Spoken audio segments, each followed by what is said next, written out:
Hello and welcome to episode 207 of the Imperial Truth. I'm Greg. Joining me, as always, is Howard. How are you doing, Howard? I'm good, thank you, Greg. After a shaky few days, and we both seem just about survived that heat wave. I'm not too bad now. Thank you very much. Yeah, and I don't want to hear from anyone who claims their country's hotter. I don't care. It's too hot for me. Like 4 degrees lower is too hot for me. I am a very white English man who's overweight and not fit. And there's a reason I'm not going abroad with my wife this year, because she's going to Italy and it's going to be way too hot for me. So yeah, I don't like it. No, thank you. Not built for these warmer temps. Definitely so not. it would just fallen into that other category, and they say I finding even all was sorts of like, inventive ways to try and get around that. yeah, I was even like, I can't even paint, can I? Because even with the wet palette, it's just not going to work, is it? I'll have to try do something I need else. to check on my wet palette. I think it's been so long since I've done any painting. The last time I left that a long period, I opened it up, and it was just this warped, crisp mess in there, where and the sheet on top of it had gone there, let alone it being mouldy or anything like that. So yeah, that probably needs to be checked actually, and possibly rehydrated. Well, if you need any supplies, you can check out Element Games, and get them sent possibly next day. I just had my Age of Sigmar GHB turn up and added a few paints onto that. Nice. My Army Painter collection is growing. Slowly, very, very slowly. So they're good paints. They are excellent paints. They're a good paints. System. You can just get cracking with them. Element were extremely good over there. Their communication is.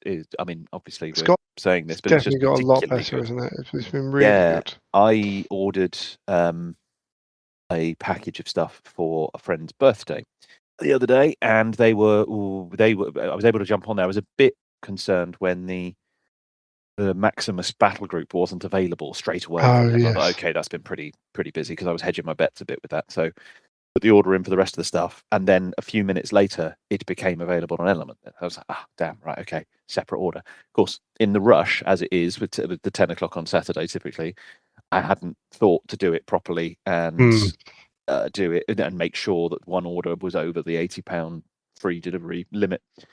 But one email to them later, like, can I just make sure that this is done through the Imperial Truth link, please? And by the way, could you combine these orders? And and they were like, absolutely, because I thought they're well within their rights to go, no, logistically, it's too difficult. The best will in the world, we'd love to, but we can't, because we get loads of orders. Not even a hint of that. It was like, absolutely, do what you like. If you want to add something else on, because I'd mentioned that, I was like, yep, I'd like to put this. Couldn't have been happier and more flexible, which is not straightforward. And it's not to say that others was more difficult. I just thought it was well within their rights to. It's just something it's a headache for them. It's a headache for them, and they've gone above and beyond. So, and I mean, I didn't say about anything else, so I thought that was really good of them. So, just proving that their communication is excellent. Don't you know who I am? Well, exactly. Yeah. Don't you know who I think I am?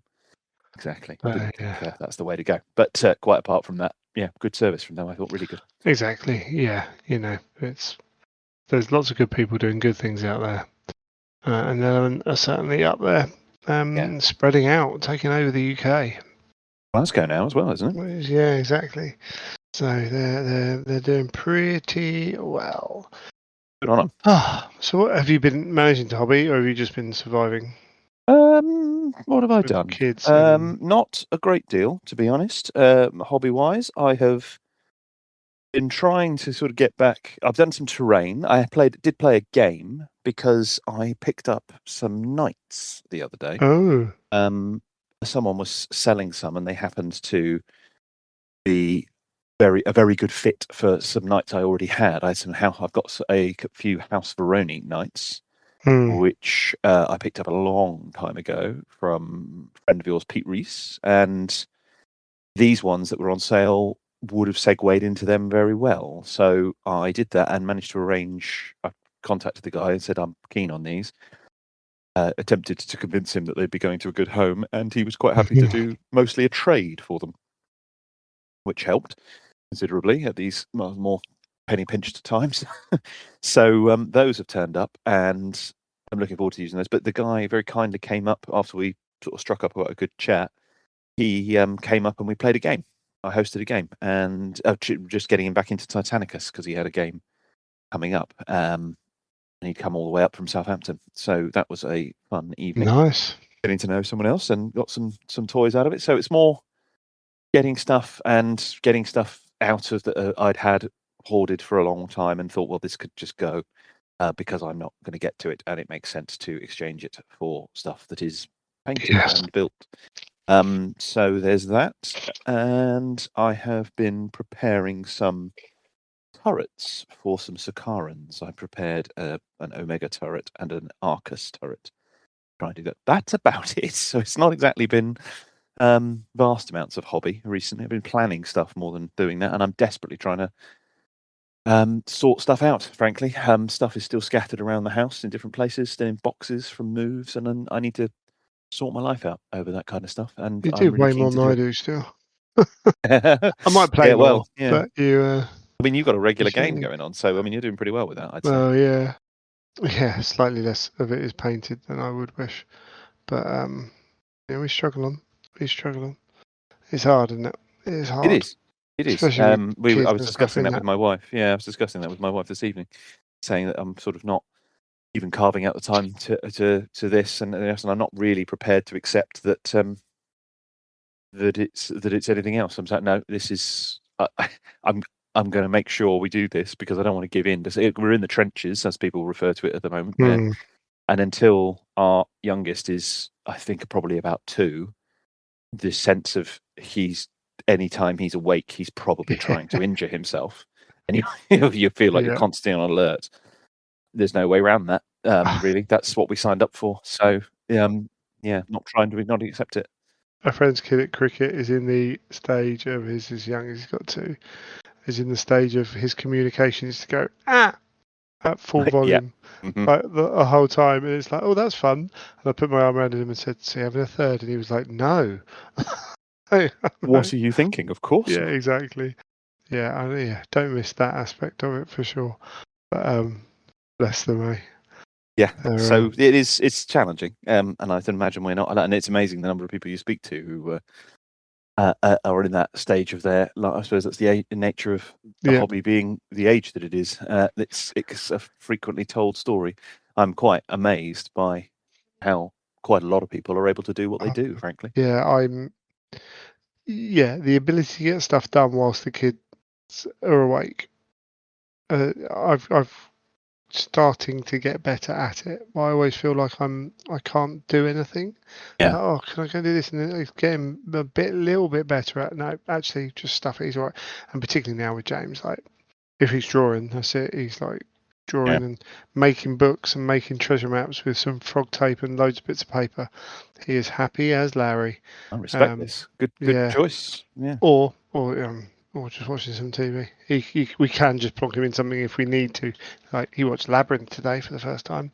Oh wow! I'm not sure he was sure about certain parts of it, but some of it absolutely loved. So he's on the Harry Potters now. First 2, wasn't a fan of the third one. Won't show him the fourth one. It steps up, isn't it? Yeah, it steps up a bit at that point. Yeah, the third one's a lot more talking. So it looks like I'm stuck with Harry Potter more and more. But Labyrinth was good. He enjoyed parts of that. I did bit the bullet and injured my. It was. I felt quite a strange level of responsibility thinking about where he was. The shows he was watching, he'd become aware of what Transformers was, and so was asking about. And I'm like, oh, there's a responsibility here to make sure I get this right. So I was trying to work out where to start with shows. I mean, he'd been doing that for a while. He'd taken the Transformers in quite a big way. Something that was quite a fan of. Still am. Never really let that go. And so it was introducing him to the various different series, and even he was finding himself drawn back to the original, the one from '84. So that was, and he was mixed in with the more far more contemporary ones as well. The rescue bots and these, which is far more age appropriate, frankly. Yes. Removes any kind of combat essentially and makes it all about rescue, funnily enough. So it was all of that, but eventually he starts to discovering films in the same way that you're talking about there, and we started. I was debating: what is the right time to introduce? Is it indeed the right time when he's at the age of 4? Is that okay to bring in the movie from '86, the which was a fairly serious emotional blow to me at the time, and me and many other 40-year-olds. 40 They something, look I at should those say. things so different, don't they? Oh, well, this is it. I mean, I was frankly a little bit put out that he wasn't emotionally crushed. Yeah. Oh, he's dead. Oh. Yeah. But amusingly, when he ended up watching it, I think at his grandparents, having watched it with me first, he basically like briefed his grandfather about to be careful about it. Like, now Optimus Prime will die here, and I hope you're okay with that, says the 4-year-old to the Amazing. 70-plus-year-old. I'm like, okay, he got that it had some significance to me at least. Yeah. Yes, this is quite the detour even for us, but it was it's Transformers. Cool. It's kind of hobby related. I don't know. I suspect a few of our listeners are of the more mature variation. Well, indeed, and maybe probably I've had gone some through this shared themselves. experiences. Yeah, quite. Indeed. But yeah, so doing that. So yeah, what have I done? I finished off my painting is so basic on these Eldar. I finished off one Wraith Lord. They look great though, and I don't. You say basic. I mean, it's just no, they means are it's basic. efficient. They Yeah, are very efficient. basic. There's no highlight. There's no second color on any of it. Yeah, but they look great. And you've chosen lend itself to that. If it works as an army, it works from 2 feet away. It works as a table, and I thought it looked great. Yeah, okay. You're not putting them in for painting competitions, but that's I mean, but a relatively niche part of the hobby. What anyway. I'm saying is, I'm not putting 17 layers on these guys or anything Spot like on. that. So the time takes me some time to get to that point. But yeah, I've got the Forge World Wraith Lords to finish off. Oh, very nice. Yeah, that's the Wraith. No, hang on, the Wraith Seer. I don't know what it's called. I'm going to say Wraith Seer. The Wraith is that what it's called? Or is it the big one? Is it the big one or the medium size? A Wraith Lord. The Wraith Lord, Wraith Seer. Wraith Then if Lord it's the Forge World variant. Yeah. Okay. Cool. Yeah. So that's there, but I've got a couple of bits to do on that, and then I built some Wolfen. I was like, oh, what box? I've got a box up here with like something needs to be built. So I was like, oh, okay, I can do that in the heat. It's really weird kit. So it's one of those kits where they were like, oh, we can do 3 different weapon options with these guys. So let's put it all in the kit. And then you're like, there's so many bits left on sprue because like the 2 armed choices need different arms from the hammer and shield. And then like, the poses are slightly different depending on what you're doing. So you just end up with bits everywhere. Like, there's multiple head options. Obviously, some of the pauldrons aren't used. That kind of stuff going on. In fact, I didn't even use that backpack. Oh no, I think I've still got one to build. That's right, I've still got one to build. I forgot. Have I? Where are his legs? I don't know. That's always alarming. Yeah. In a box. Where are 5 or 6? Either way, that's a different build. Cool, because it's like the Terminator kit on that. You're still left with a fair bit, of guns, true. And you choose the sergeant's torso rather than the other torso or what have you. So there is plenty to be built on these guys, which I'm not looking for because I've only got 5, so whatever it is. So I need a few more of them at some point. I haven't got any money at the moment. So what are these Wolfen for? Are they for a 40k force? Yeah. Yeah, 40k. It was a case of look around the room. Oh, they're up there, ready to be built. Like get them done. Nice. While I'm doing that kind of thing. Because I built my Cog 4 and I built my Caesar Sigma stuff. That Cog 4 is the engineering that's gone into designing that Cog 4. I think that's that's a hugely underrated aspect of a lot of the kits that we've mentioned it on here, but I mean the contemporary kits when you get them. I've heard quite a few people talk about things like the Fellblade and the other super heavies. I mean they go together better than Hand Raiders and Predators. Sure. They're that much more contemporary, and I think that's a real step for them. So the Cog 4 is basically two hollow circles to build like the main center of it. Nice. And I've got a little bit of a gap where I haven't maybe built that quite as well as someone else would. But it's like, okay, so they've broken it down like that. Oh, okay, that's interesting. Click. Oh yeah, no. Oh, okay, cool, that's done. And then this bit here and that bit there, and even under the roof, you've got lots of bits you can put in there, which you paint and leave the roof off to paint, and you have a window open with a bloke. And I'm like, you know what? I'm putting the roof on. no one's going to be looking inside that. I don't care. That's fine. And there are ways I like to magnetize, so you've got all the options for the different. You can have the 2 different options. I'm not that bothered because I'm not going to tournaments. I've got the flame cannon transport one anyway. I think the other cannon, maybe it's better, but I think this is the one that's probably better. But yeah, and then the rest of the kit just goes together so well. There's a lot that you can paint on it, which is not ideal, and we'll talk about that a little bit when we get to the reveals. But yeah, built all the Caesar Sigmar stuff's really well designed. Play with them; they're a much more fun experience, which is good. New Age of Sigmar, learning some new 40k. I should play some Heresy at some point, I'm sure. But, yeah, we've explained our kind of things with Heresy. It's not screaming at me to play it, unfortunately, at the moment. But I will try and get some games in. Well, I kind of talked about how, like, 4 turns I'm not a fan of. A few things with it. It's just, and it's not. I think another problem is if one of my best mates played Heresy, I'd be jumping on it quicker. So one of the guys who does come to our club does message, but I've usually organised a couple of games by the time he messages. You know, he's not available every week, that kind of thing. So it's one of them. Yeah, okay. One of them. I'm yeah. a bit the reverse actually, where there's things in 40k. There's things about that I would the new 11th. Tempted, but the version of the 11th edition, yeah, it's always quite a nice time to get in with the game, but there's just not people. There's not a group or a partner, I suppose, that I would meet up with that. Whereas the people around me who the few times I get to be able to have a game, it's going to be Heresy or Titanicus. I think that's a major driving part of what you're doing. Is what am I going to be working on? What am I going to be able to get to the table? Yeah. So it gives you a reason to do it, like an event or otherwise. So yeah, I get it. I get where you're coming from with that. Which is partly why I always want a 40k army around, because we had 9-10 tables a couple of Tuesday nights ago, and one of them wasn't playing 40k because 11th was released enough that you could play it. Yeah. And that one, I can't remember what that one table was playing now. It might have been Old World. Because they got the diehards for Old World.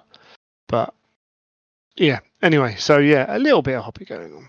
And we'll have to see not bad. What's going on? I mean, it could be worse. It could be worse. My desk is still a mess. Still got to eBay a lot of stuff. I've got to decide how I want to sell my Mastodon. Because I'm not going to get used. I've got to check whether the batteries work in it. Batteries?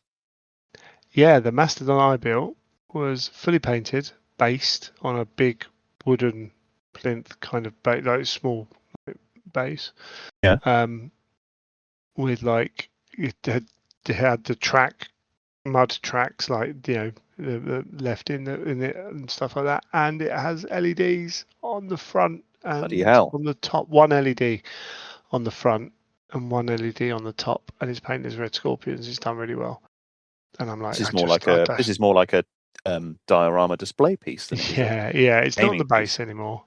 That's gone. I need to put a new battery in it to check if the LEDs work. And then I've got a resin Mastodon that I don't use. It's in there. It's a decent chunk of money.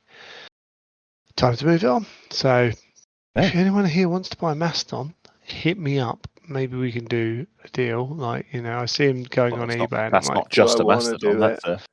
That's a project in itself. I mean, that's amazing. That's that level of. I mean, someone might want it just as it is, but and to utilize it like that, or you can strip it and paint it because it's got transfers and things like that, so you do have to get them off. But it's a Mastodon which I don't think are particularly. I don't think they're available at the moment. I could be wrong. I do see the odd one selling on eBay and on Facebook. So. Yeah, hit me up, but I've got to get a few more bits online and work through, particularly if I want to be buying some new toys soon. It's going to have to be a little bit of swapping around inventory. And there's lots of stuff coming. Hence why I'm keen for that. Yes, well, we'll get into that. That segues quite neatly into the preview, doesn't it? Yeah, let's have some music.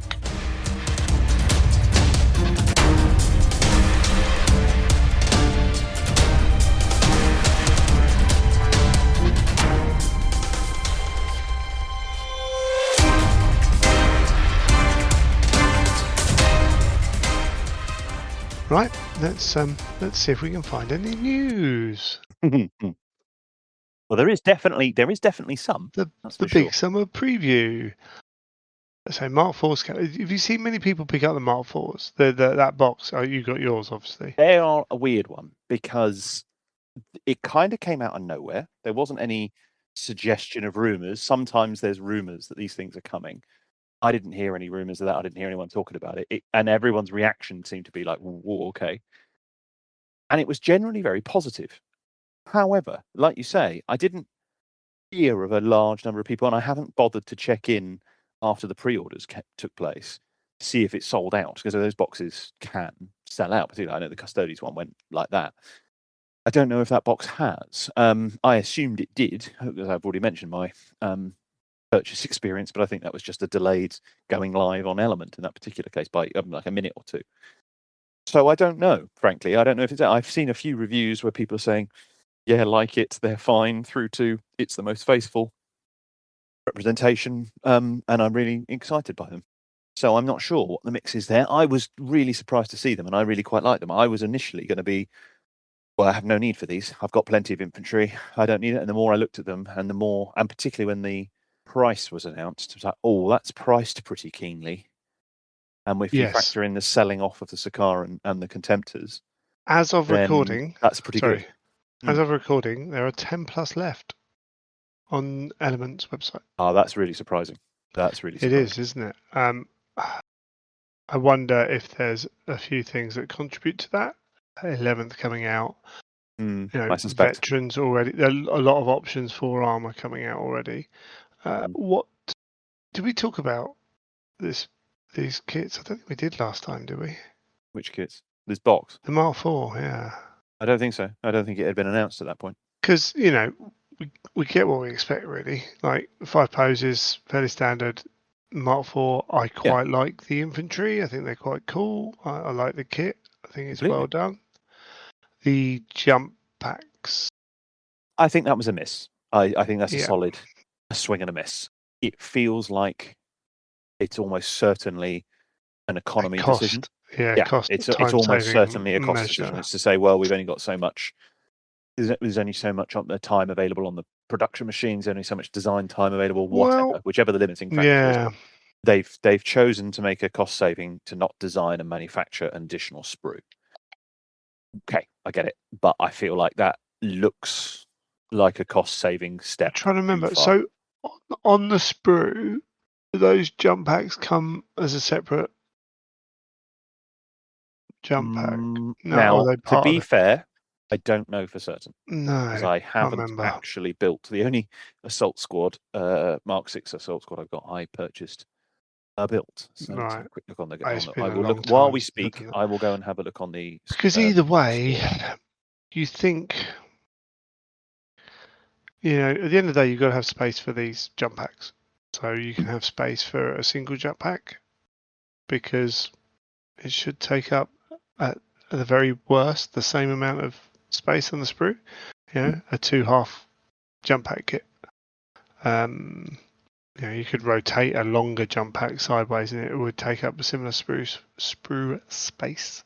But yeah, it's definitely the only part of the kit that I'm like, it doesn't hugely bother me, but it's for the sake that it bothers other people. It's like, that's as you say, it's a miss on something that isn't a major difficulty to do. It's sort of, we're never going to know the reason because we don't have the types of unless events you got an insider. Yeah, exactly. And even then, how are you going to trust that source necessarily? We're not likely to know that. We don't have the events where that information even in. I think someone would be guarded about the decision behind that. So I don't think we're going to hear that. So one can only speculate, and I can't think of a credible reason why you would do that other than to say, well, it just saved us some time. Now you could say, well, if we don't make that cost saving, we don't make Mark IV armor. Even that feels. I mean, I remember that being a sort of discussion that Jess Goodwin made over some of the Eldar range. I mean, I'm talking 15 years ago or so. He was given the opportunity. He had so many production slots available. It was a choice between new Wraithguard or new Aspect Warriors, and he said, "Well, the Aspect Warriors are in a not too bad place. I'm going to choose this time to go with the Wraithguard at the time they did that. And I get that. I hear where you're coming from. You're making a choice over production time and design time. And I can only think that's an influence here. I just feel like it's a miss, really. Yeah, you copy and paste that aspect onto the model. Yeah. Where you could have done something, well, not unique, but fitting for that a bit different. I've heard at least one person speculate that they might put that out as an upgrade kit at some point, and I thought, well, why would you? That seems that I would then be highly critical of them as that being a pointless additional cost. Sure. Why would you do it that way around? The only positive thing is something like that. If you do want a third party, if you do want a 3D sculpt something, like that's an easy one to just. Oh yeah, cool. We just have to make sure it fits on the back of the Space Completely. Marine. And So there's already people who certainly have likely be on it who are talking about having those commissioned. I would imagine there's going to be plenty of those. I'm actually slightly surprised that they haven't materialized already. I can imagine people want to get the kits in their hand before they do that. Yeah, I think people are being a little bit careful. GW have been. Yes, that's true. A little bit more like with it on shutting down. More than a little bit more. It's been they've been active. They're very active with that, and yes, in various forms to make sure that doesn't. And I get that. I completely see why that's the case. Yes. Potentially your own design would be helpful to rather than a straight copy. Yeah. On the plus side, power lances. Oh yeah, baby. Indeed. And so good. I think it's a big deal, but personally speaking, that there's left and right-handed options with chainsaws and pistols. Big time. I think that's huge. Yeah, it's something that probably should have been a little bit more available a little bit earlier, but there we go. Here's what it is. I may have just said this, and I'm that tired I haven't spotted it, but I just to confirm, I'm looking at the Mark 6 kit now. Mark 6 Assault Squad and the jump packs are a completely separate frame, along with a pair of lightning claws and a few other gubbins on it. Yeah.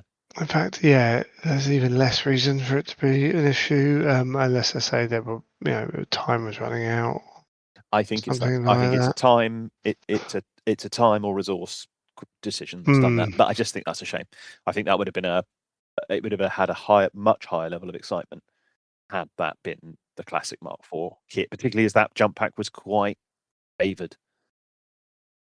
They don't show us the sprue on GW's website for the new box. They won't do that until it's the individual. Yeah, which is a shame. Oh well, it's all good. Some very interesting options in there, and actually, as a box, I thought that was quite a savvy type of thing, because when I heard people talk about picking it up, those who were picking it, they were straight away talking about potentially picking up 2 and using that to create a force. I heard this is people doing that, and I thought, I can kind of see where they're coming. And I wonder if this is part of it hasn't fully sold out, because it's available while stocks last, and maybe they made a shed load of them. That's good, but a lot of particularly a lot of people we probably know have got lots of dudes already. Yeah, they got the tank, they got the dreadnought, and it's not a need. But for a new army, Mark IV's finally out, I can do this army. Or for someone new into the hobby or new into the game, it fits much better. 40k, the Armageddon box set that came out for 40k, I was listening to independent characters, and they're like, a new starter box is out, and Adan on there is like, no, it's not a new starter box. And it's not. And it isn't. It's an edition launch box. Yes. The starter boxes have now been put up for, they're going to be in pre-order next week. And I think, Garage Hammer talking about start collecting the spearhead boxes for Age of Sigmar, and they're like, it's always a shame when you get a special character in one because you lose the value if you want to buy 2. It's like, well, they're not designed. Like, the purpose of them is not to do that. The purpose of them is to give you a start of an army. It's not for this bloke who wants a second army to, bulk out. Like, you can't moan that something's not doing the job you wanted to do when it's the job it was designed to do. It works perfectly well for. Like, Yes, and I do think don't get me wrong, everyone wants to save money. The specialist design studio is quite good, I think, with those whether you view them as a starter box, as you say, or an expansion type box, depending on where you are on your journey, he says with inverted commas. The combat, the combat patrol equivalent. What do they call them? I've got one over there. Combat force.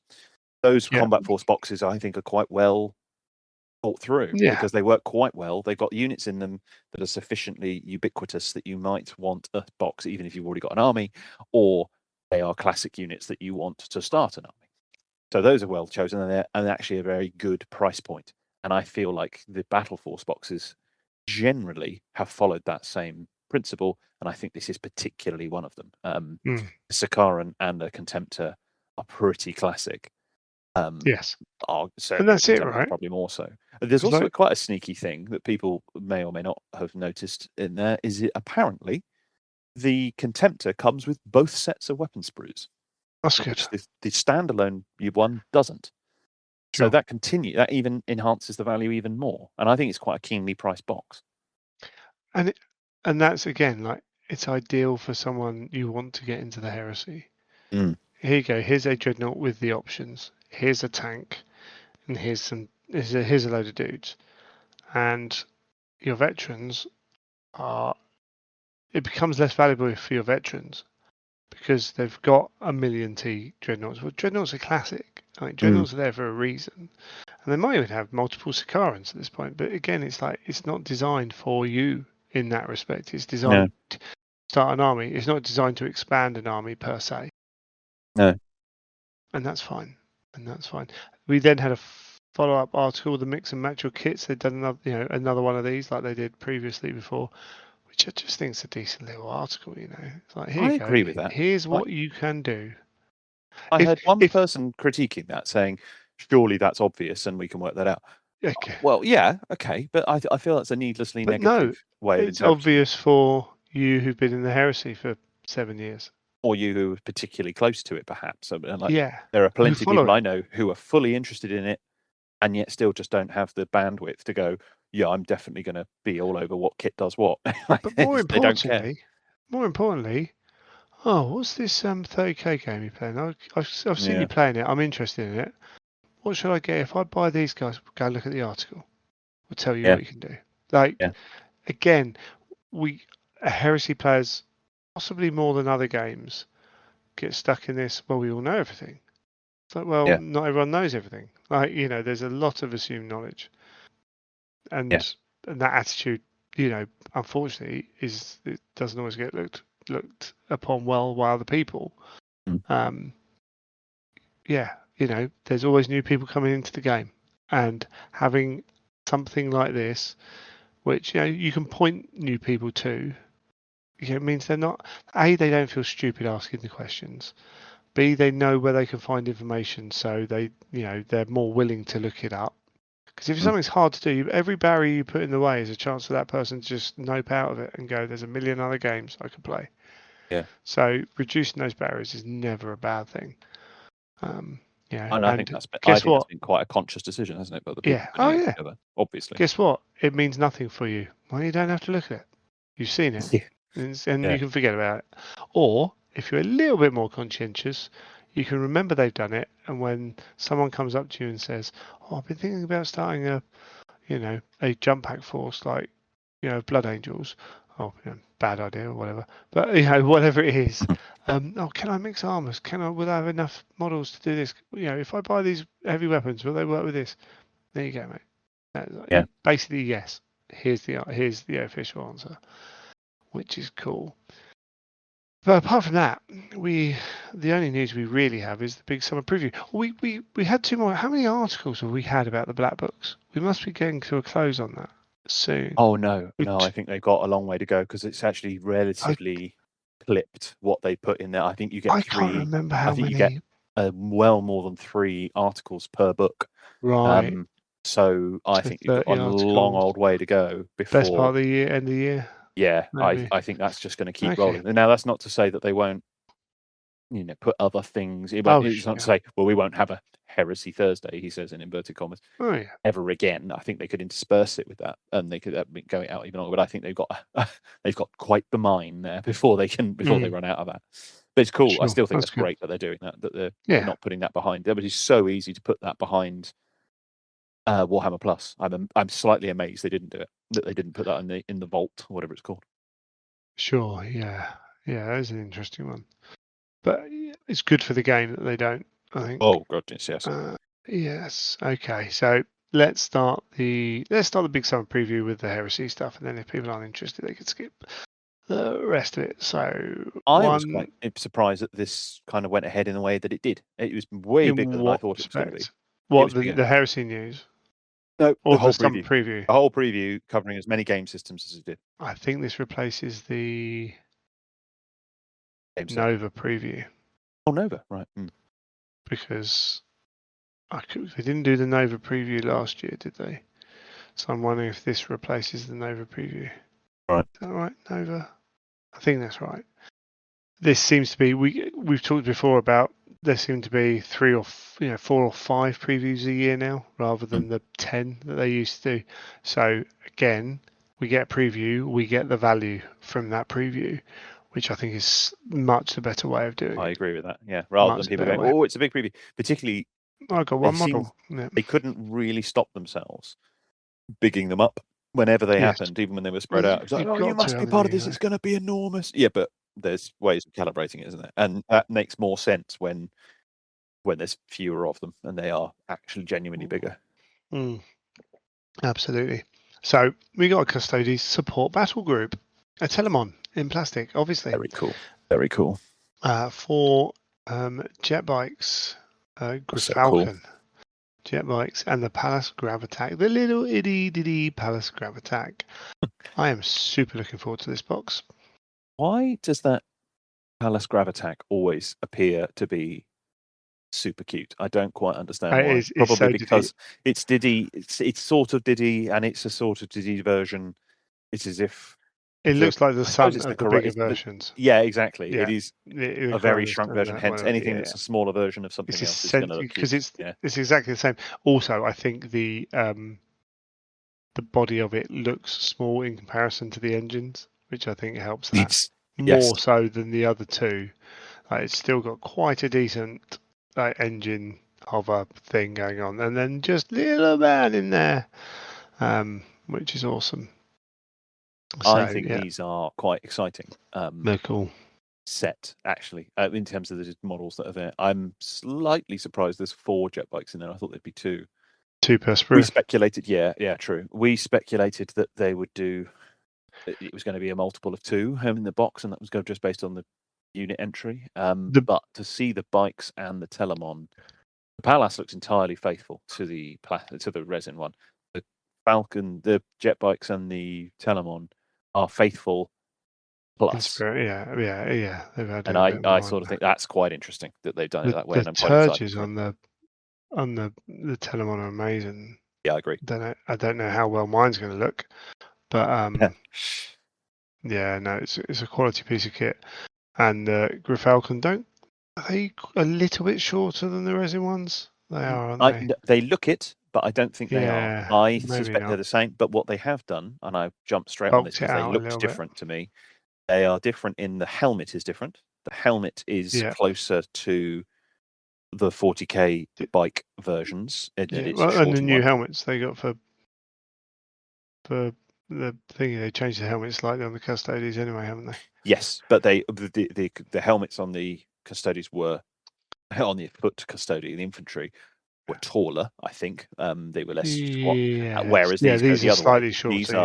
These are more like almost more like a marine helmet in many ways, which the 40k jet bikes, which name I forget, had that for the first time. They're almost more like the Sagittarian Guard, the smaller, much lower profile helmet, but then they've got the cool flowing horsehair mane coming out the top of it. The lance looks better because those lances were a pig in resin, frankly. They were always warp and whatever. And you've got the ability to hook them into the chassis, which is super cool. I love that. You could have them suspended. The detail on the panels that they've painted is amazing. Not again, as trying to get an army painted, I'm not 100% sure how I feel about that, but it is great. Well, They I look also think fantastic. I think there's something there which speaks to a lot. We talk about engineering. I think there's if you look at the hilt of the lance and the Yeah, lance itself, yeah, the lance has got an open head to it. The blade on the end it's got a hole in it, and that's oh quite yes, impressive. But that's superb. the handle on the hilt is extraordinary. Yeah, it's You couldn't do that, I don't think, in resin. It just wouldn't have the strength. And goodness me, the breakages they'd have is phenomenal. yeah, So and they've the cowling at the back, essentially the back of the seat, that is sitting a lot higher, which makes a lot yeah, of sense for a jet bike because they just look like an update, but a yes. perfectly sympathetic update, I thought. We'll come back to talk some aspects of that. What's nice is because it's a kit, you get all the weapon options for Yes. those and for the Telemon as well, which is pretty good. Moreover, So new weapon on the Telemon. yes, indeed. One of those Uh, is we haven't seen before. uh, which one? I'm trying to remember the name The now. one that's pictured in. Neutronium Cascade Projector. That's the boy. The other That's two the one. we've seen before. Yeah, Were part of the resin one, but that one is new, that's making cool. it compelling to pick one up, which is part of the reason I picked up the box I because I think thought I don't need one. Oh, I think they had to put the the four jet bikes in because what else do you put in this squad? Like, how do you yeah, the make this box looks too box small otherwise. appealing, price point hit, and what else? You'd have to put something else in there. I think the four jet bikes is a really good idea on that one. And to It's have worked well. two jet bikes and two Pallas, I think would be a bit weird. I think you'd more Yeah, likely yeah, have for more sure. jet bikes and one Pallas, and makes it rare. And Yeah, you're obviously not going to have two Telemon. but they smashed it. More, it's more. Agreed. Again, like we've said this so many times, it's what we expect. Like we expect stuff to be made plastic, but they've done that. They've done it really well. But yeah, cool. Like we know we're I'd not go. getting a huge amount of new stuff at the I'd moment. actually go a bit further. I'd say in this case, we are the expectations are quite high that they are going to faithfully recreate what they achieved in resin, which isn't Yes. necessarily going to be straightforward, which is why you end up with perhaps some more complex kits in many pieces. Well, again, I think we'll kind of bring that up a little bit later. Yes, but So what I would I'll say is come they back go on. further. Not only have they achieved that, but it's why I say that they've done it and then added a bit more in the case of the Telemon and Yeah, the jet bikes in particular. we got some. Yeah, we'll move on very quickly. We got some new Titanica. Sorry, Imperialis bits and pieces. So plastic weapons again, more plastification. It's not bad. It's what It's we very want. good. It's very good because, again, it was a strange one because I'm in several chat groups and not clubs, but chat groups and things Yeah, for Titanicus in particular, and I hadn't. I think people sort of expected the weapons to go plastic, but it wasn't really on the radar. People weren't quite so. Then for it to happen, and then they've done them all in one go yeah, was quite a thing. But what was hilarious about it was, I'd say, the thing that got the most chat and got people genuinely excited was new heads. yes. Crazy, isn't it? Virtually every person was like, "Yeah, weapons, cool, and they're plastic, cool." I mean, a lot of these people have been playing the game for a while and already probably had the weapons, a Mm, large selection of weapons. That's obviously not everyone, and it allows more people into it, particularly those playing Legions. But the people who were playing Titanicus were all over which was just the chat was all about the new heads, which I think for pretty much all of them, but I mean, one of those Warlord heads in particular, super cool. absolutely. So you can only get them with the weapons. That's the weapons cards, because the frame will have the head on. The weapons frame will have the head on, which is why they had Yeah. the space to do So it. They didn't do a copy and paste Hello no. Assault Squad, as we were talking about. So the But new weapons will be available separately in the following upgrade kit. So you got yeah, two Warlord layouts and a type Reaver. That's what I mean. Is you're having to buy a yeah, kit to get these, which again increases the sales of their Titans. I do feel a little bit like okay, Legion's got a yes, Titan thing, and it's yes. like as if you're a big Legions fan, you might not even play Titans. Like so, I get that Well, aspect yeah, of it. and there was quite a lot of speculation about what might be coming because there's a few units that people are really Yes, keen to see. But there's a few things that would plug a few holes. there's some solar orc stuff. That's a minor thing, really, but the marine stuff, there's some marine artillery, the arquiters and things. People are quite keen to see those materialize and would just quite like some love for the game, I think, because they haven't Yeah, seen it's an update for no. months, certainly 7 Wow. or 8 months or so. I think there hadn't been anything. So to see this there, but it's quite cool, certainly from Titanicus' point of view. The Titanicus weapons cards will be in the full kit. So if you buy the Warlord in this configuration, you get the Titanicus kits. If you buy the Titanicus cards rather. If you buy the upgrade kit, you don't get the weapons cards. Cool. Yeah. Interesting Cool one. kit though, very faithful representation of the resin ones. And the other interesting point is that the Reaver, they are two Reaver weapons that previously were top hat, were carapace weapons only, Yes. and now they are arm weapons in the Volkite and the Graviton Yeah. gun, which might open up some interesting alternative For arrangements. sure. Right. So moving on to other things, we'll get this one out of the way. I say out of the way. We talked earlier about new players being able to access those, like how to build, what goes with what. Well, they're releasing the Warhammer Academy. Now this is interesting. Hmm. I wonder how well if this is done well, then it's going to be a real resource. Launching with 150 videos on Warhammer 40,000. Hmm. And then going to go into Age of Sigmar, and then I suspect we might get a few bits and other stuff aimed at them. But lore and collecting, building and painting, gaming, completely free, all accessible. It's a brilliant idea. This stuff is all over the internet anyway. Why not have it on your site when you're the guys who are making the game? Also allows your, lore people notoriously, mixed, shall we say, on YouTube and what have you. Building and painting.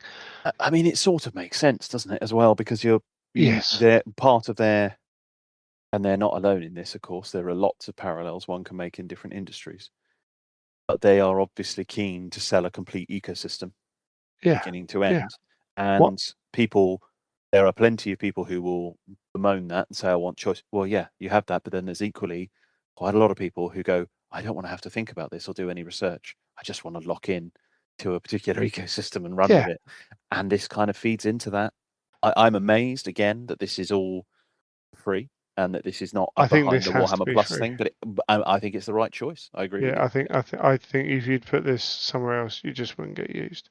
No. Because by virtue of paying for Warhammer Plus, you have to have justified that payment by being in the system at some point. This is for new people, but particularly obviously beginners on it's basic stuff. Like, I mean, the good thing is if you've got Age of Sigmar on there, actually, you could be a 40k player who knows the bare minimum about Age of Sigmar, and if they've put out 20 videos on the lore of Age of Sigmar, well, it's a good place to start, right? Because you're getting it from the horse's mouth. But ultimately, from GW's point of view, it's what they used to do on the high street, right, in the UK. For listeners elsewhere, like Games Workshop would put a Games Workshop store on a high street, and guess what happened to the hobby store just around the corner that used to make most of its money from selling Games Workshop stuff? Or they just never opened, or they disappeared and so people didn't play the other games anywhere near as much because, oh yeah, I play Toy Soldiers. Oh, you play Warhammer. Oh yeah, that was the hobby. For so many people. Well, now they're trying to build that online. Like, come to us, have a look at this. All the time they're looking there, they're not looking at Duncan Rhodes painting his new game, or this has come up for a game called Trench Crusade. Those kind of things. And that's what, as a business, you want to lock people in, as you say. Once you're in the ecosystem, at some point they know they're going to get exposed elsewhere. But once you're locked in, you always have that part of it. Well, I think it's also I think all of that makes sense. But in addition to that, I would say that there's this drift to other sources that are third party. Oh yeah, And there it's definitely can that as be a well. preference. There can be a preference for things that are official. So to say, oh well, I will take the word of the official how to paint it this way versus someone else who may have used to work for them even, but whatever, is telling me how to do it, but actually Yeah. that's not official. Could even be better in many ways, but there's still a bit of a preference for that, and you kind of want to control that, I think, if you are them. Yeah, So for sure. I get where they're coming from with this.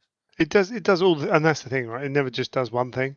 Like Yeah. it can be a good thing and a cynical thing at the same time, Yeah. and that's not necessarily a problem. My voice went up there because Erling Haaland almost scored. So yeah, it's not very, it's not a problem. But they're providing a service which they have been doing in shop. Again, a lot of this stuff happened from the black shirt in the shop. Mm. Back in the day before the internet, you used to walk in the Games Workshop store and it used to be, okay, let's paint a miniature. Oh, let me show you edge highlight.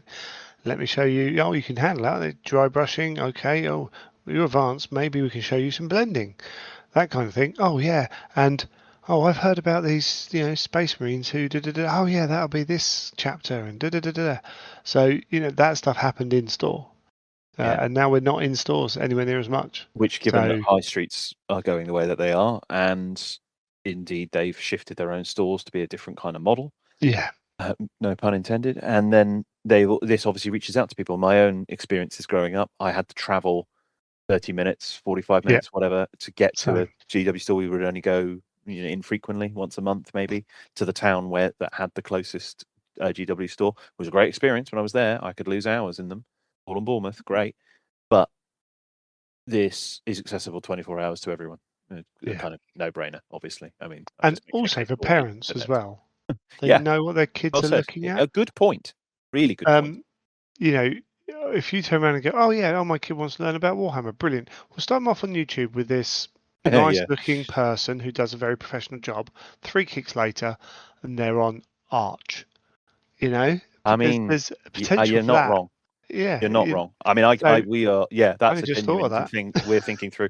I couldn't agree more. I could not agree more. There's loads of stuff where, well, we've basically had to withdraw YouTube from our 4-year-old because Yeah. we started out with it and realized even with YouTube Kids, Oh, it's yeah. too open, and I mean, supervised or otherwise, to then have to have the conversation of saying, "Oh no, that's not for you. Oh no, I'm not gonna allow you to do that." I Yeah, I my wish you hadn't seen it. Then I wouldn't have to have this conversation. And so I completely agree. That's a James's cousin is on YouTube all the time. In fact, both his cousins of very different ages are on YouTube all the time. Don't think James understands what YouTube is. Somehow we've avoided YouTube, and I'm like, it stay can't there. last forever, but we will. We are going to try our damned. He doesn't understand why Peppa Pig doesn't work on our TV. Just doesn't work, even though you can see it come up on Netflix. Sorry, Peppa Pig doesn't work on our TV. Maybe we just lie to him really well. But yeah, you can try. Yeah, But and we've that's had to have a something I few think like you that and because me. it's you don't necessarily. I would rather the temptation not be there Yeah, and have to absolutely. Yeah, constantly say no, and it become a sort of arbitrary rule big that's being time. Yeah, passed down, versus ignorance is bliss, right?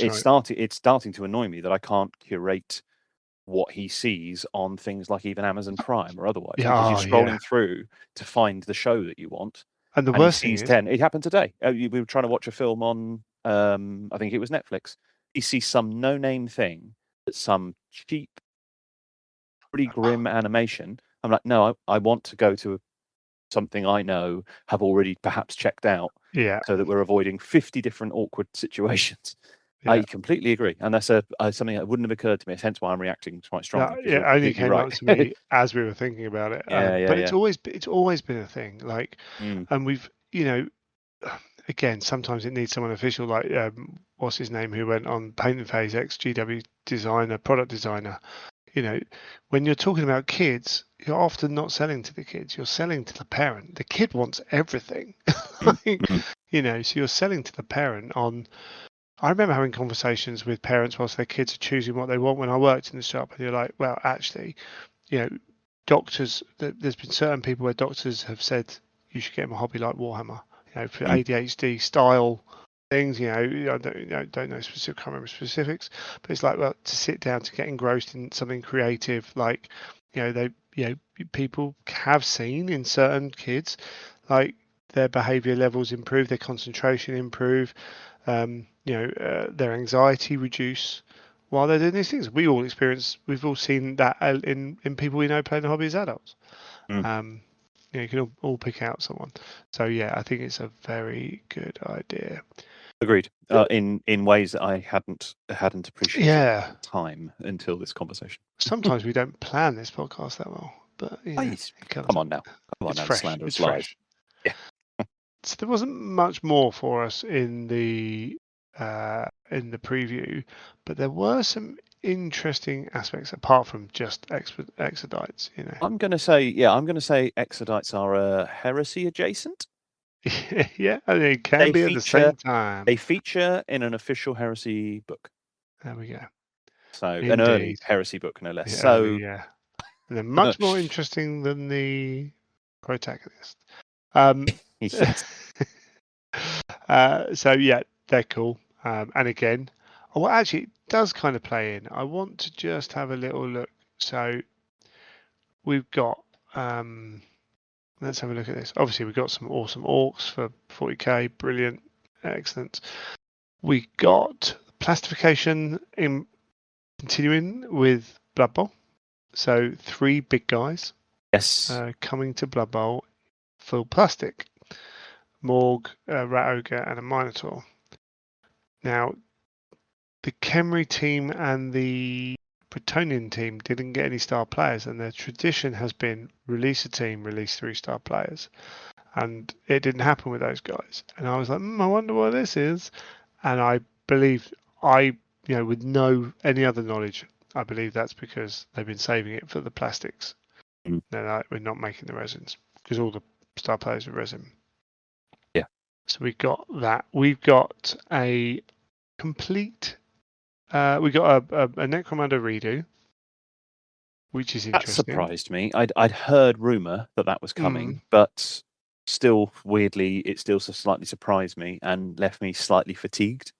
Which I'm sort of finding it with a bunch of these things. I mean, I've got a shelf that's literally creaking under the weight of various books that I was committed to along the way for Necromunda, and lo and behold, that's just part and parcel to it. I'm not having a whinge about it. That's just we come to accept that now. But I have to acknowledge the fatigue that comes from that. You go, okay, cool, another edition of the game. When did this edition get done? How long is it? I'm going to say, well, it depends what you count as an edition. 2017. A proper start is 2017. Yeah, it's a proper. It's referred to as N17. That's typically. Right. Yeah. N17, but they sort of did an update where the Gangs of the Underhive book, so about halfway through, which would be about 2022.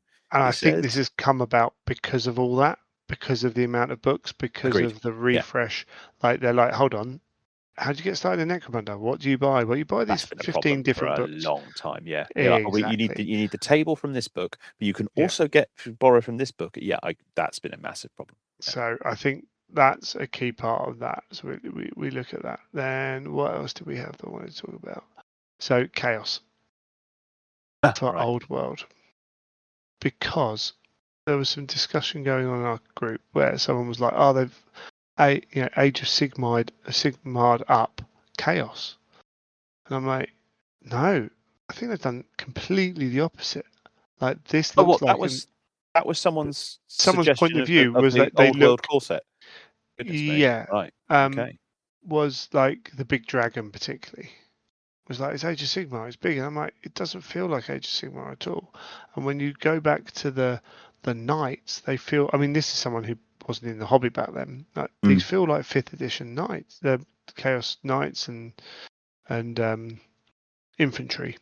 Like they feel old compared to what Age of Sigmar has. Like Age of Sigmar has a kind of more solid looking. These guys are spikes and bits and almost looks a bit not messy, but almost like a rabble in that everyone's doing something slightly different. And I mean, they've taken the opportunity to upgrade their boots to actual metal boots rather than wearing those big leather things on the bottom, which was always a bit weird.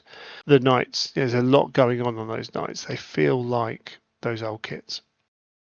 But in HD. But modern, amazing, like them plus times 100%. They look or more. Unbelievably heavy.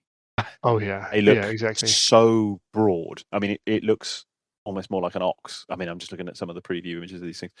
Yeah, I agree. I mean, I'm not an old world guy. It doesn't have the same resonance for me as it definitely does for some. But they, particularly the Marauders, I thought they nailed it. And to bring the rest of the Chaos range Yes, in line with them makes perfect sense, and I think they've achieved that.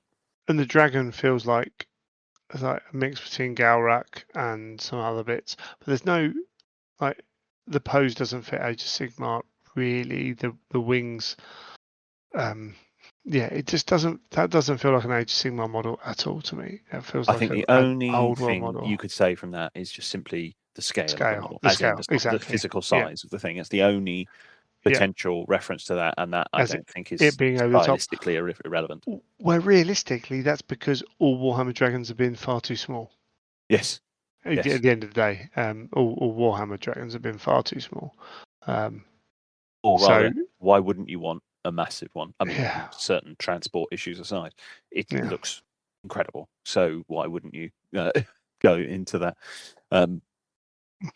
Sort of wonder if there could have been a version. He says, as not as an old world player, would have been quite cool if they could have engineered it so you could have a single-headed and a two-headed version, which would have made the silhouette I massively different. don't. But then maybe that's not Yeah, the thing. I It'd be trying to think. blooming. That would be a hell of a difficult Yeah, kit to make. Chaos dragons have always been. It was supposed to represent an element of the warp. Right. Yeah. Within that, I think going back on old knowledge. I But was again, and I was another new aware that I might have addition. been veering into Yeah, I treading mean on the toes. double-headed dragon is a classic chaos Yeah, dragon. fair enough. Yeah. And we know again, I don't know, like I'm hesitant to put all this on one person's thing, but it's because it seems to become a culture within specialist is to look at what has come before Mm. and adapt and take pieces, look at the best aspects, and certainly with these, it feels like these feel like the modern relatives of 5th edition Chaos. Mm. And that's not a bad thing. It works in multiple ways. You know, you are selling nostalgia with our world a fair bit, or with certain people in our world, should I say? Mm. And it certainly helps with that. But it's interesting they've done a new core set, new rulebook, updated rulebook. Again, there were some big changes, but and then a new variation in playing the game in Battle March, new Arcane I've Journal. seen a lot of people excited about Battle March as a Yeah, principle, an expansion of it, of what it is into being all of that. And the rulebook is essentially combining all of the latest FAQs, isn't it? yes, yeah, I think Not a so. Yeah, reinvention as such. No. no, it's like bringing everything in together, and because there were some relatively major changes to Yes. like the small things that changed the game a fair amount. So bringing them into line. And then finally, we have the Age of Sigmar Ogres released, which is almost full line refresh. You know, we haven't seen everything here. They revealed something on the Monday as well.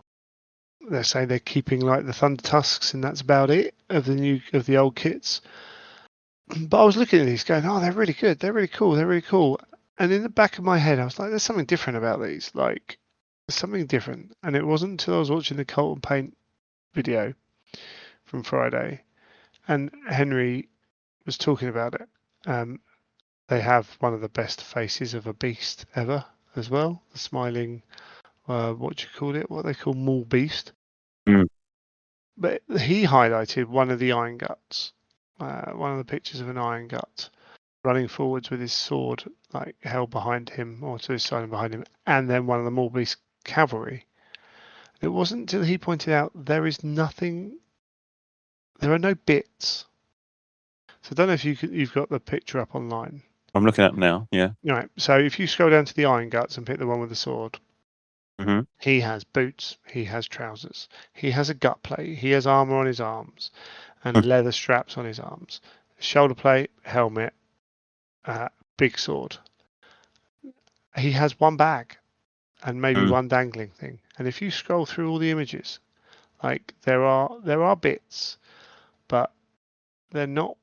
They haven't got loads of totems tagged on them.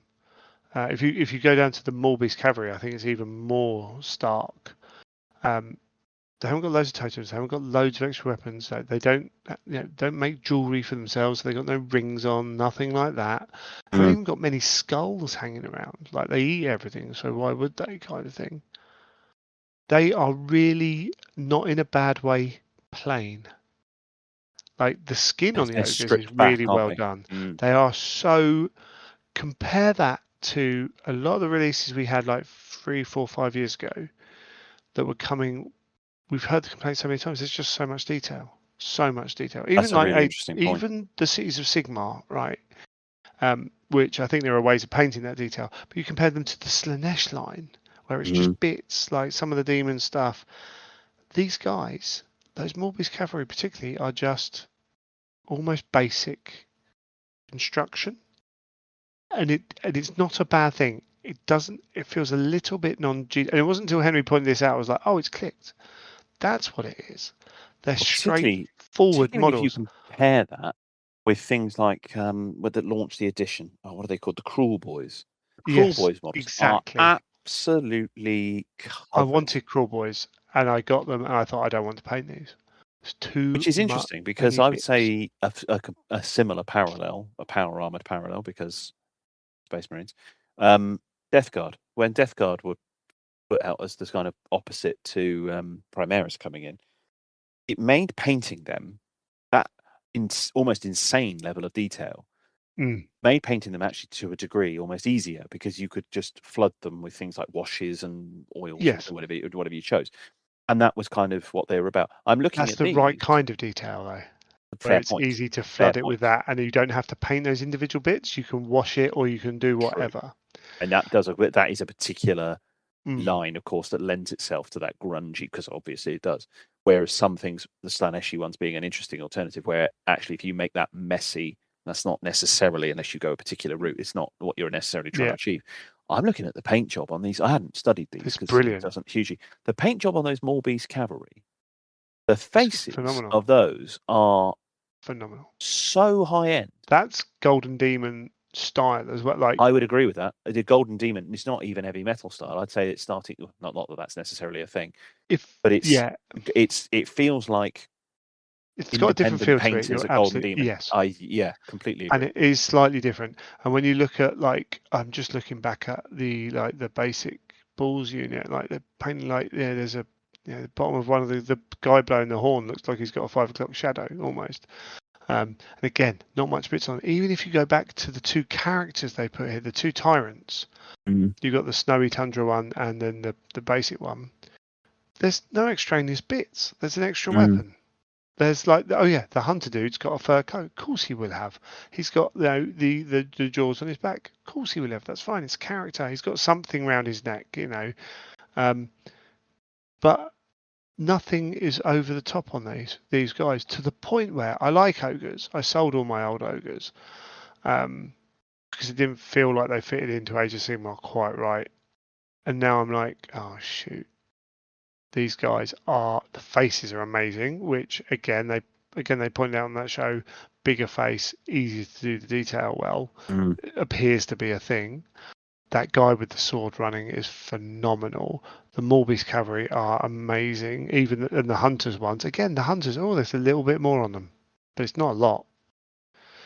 I And wasn't a fan of the ogres, of the previous iteration of the ogres, and I suppose that was perhaps because of their age. The design work in these, I it's hadn't as amazing. appreciated. I mean, it struck me mainly because I thought, well, this is quite the answer to people any suggestion that there was somehow a dumbing down of some of the darker aspects of Yes. this. I would say they're leaning fairly heavily into some of those aspects with these guys. I mean, the guy, what is it, Yeah. Red the More High Slaughtermaster, with his jaw hooked back with flesh hooks and stuff, and some of the stuff that's going on. There's some pretty grim Oh yeah, absolutely. models and representations in some of these. Same with the butcher and stuff. Like but the paint jobs these guys have done It's is phenomenal. next level. It It's feels bonkers. like for the first time in a while, it feels like we're in a new era. So you look at all those things that have been happening, like Yeah. the rules kind of coming in, the the models we've had. very, very recently, what they've updated, like we knew in inverted commas because no one's ever told us, but we knew resin's dead. Like we've had one resin release in the last year and a bit, and that was Angron that was delayed for a year. Right, so technically we've had no resin releases for well over a year. Okay, what we've seen is historically resin models being bought out in plastic with the big guys from Thingy and characters for Old World. None of that Chaos kit is resin. That is all plastic. Resin's gone. The Adeptus Titanicus weapons, right? Of all the things that might stay resin, right? Weapons for Titans might be a really easy one to keep. They don't want to do resin anymore for all the various reasons. So they're going plastic. They now got the production capacity to do it and everything as well. And hopefully they're still expanding that.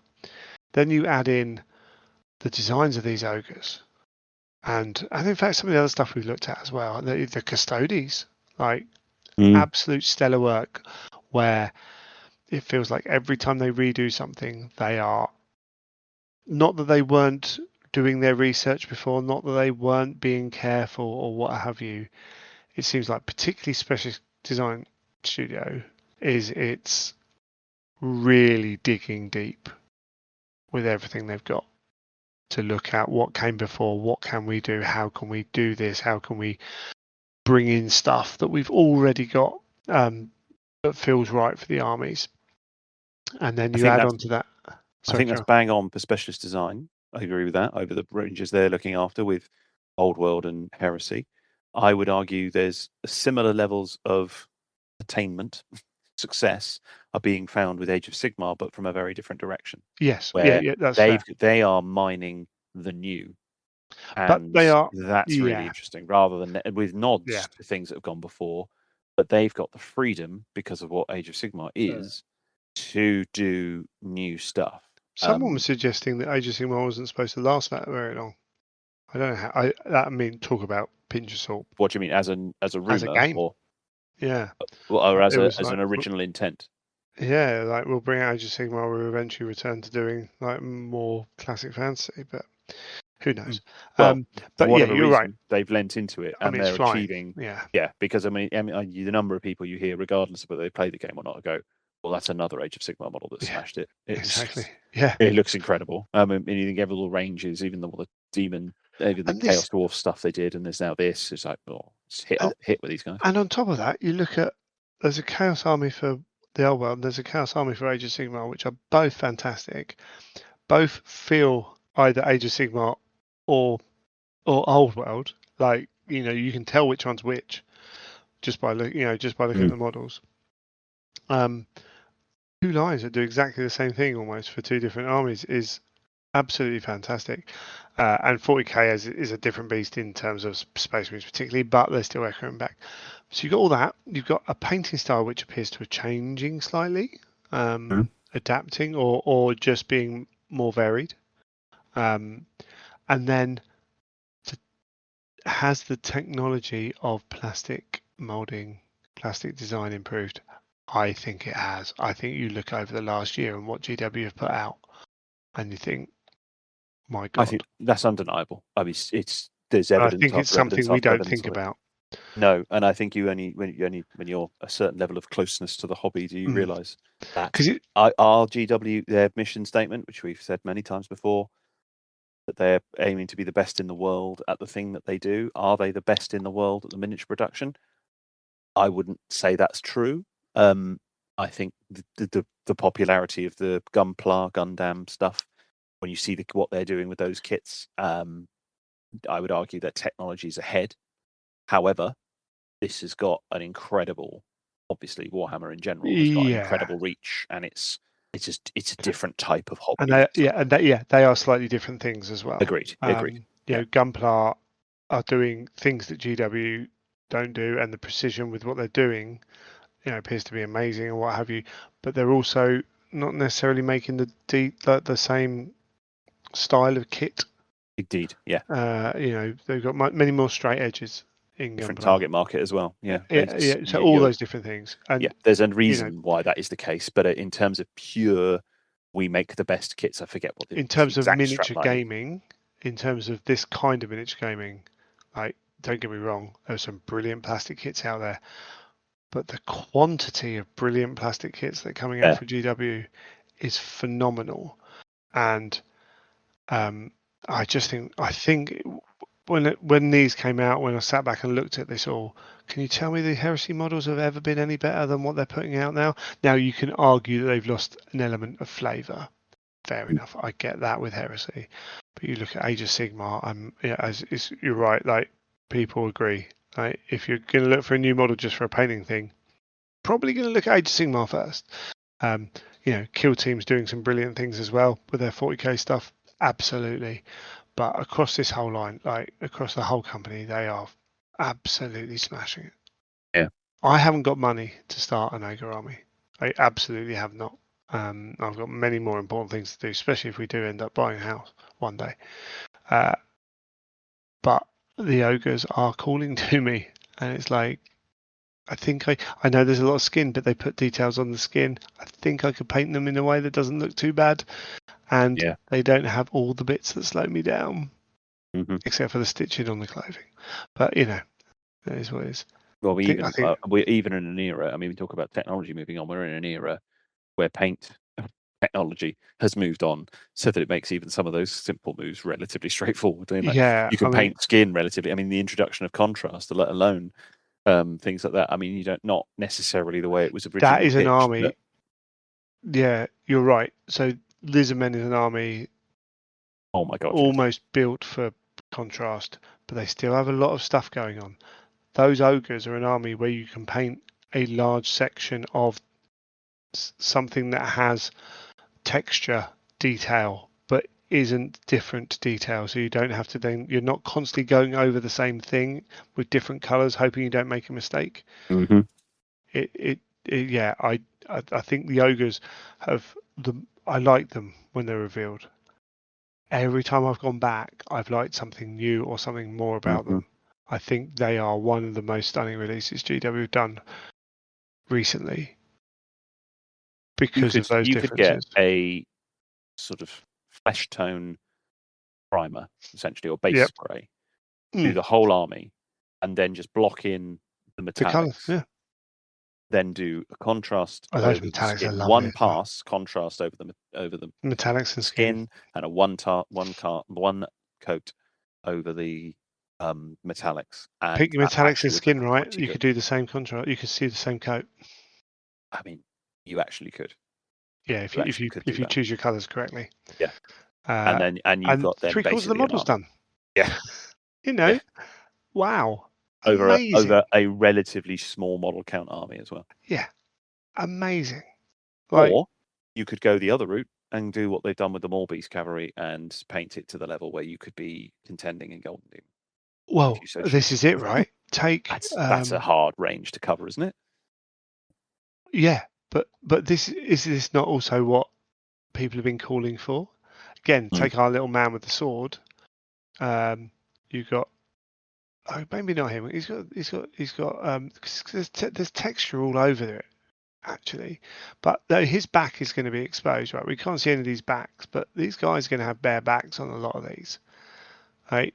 For a Golden Demon painter, you do the exquisite painting of what it is, and then you choose the bits to embellish. You put the tattoos on the back. Yeah. You whatever. You choose the Morbius cavalry and you put the designs like it's got on the armor. You've got that. You can show off the skin.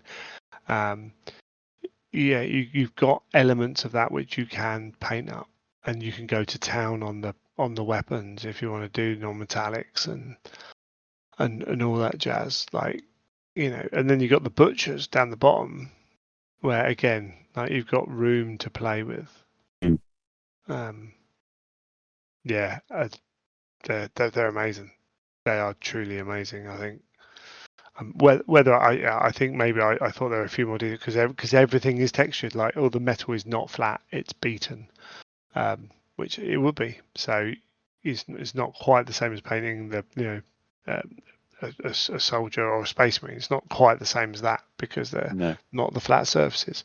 But you could do so much. Preview has a bit of a tendency to reinforce the point that 40k has got a bit of catching up to do in terms of its design ethic over what's happening with the others. I think every other range is utterly strong in its own right. I think all of we've just discussed Old World, we've discussed Sigmar, I get what you're saying. Heresy.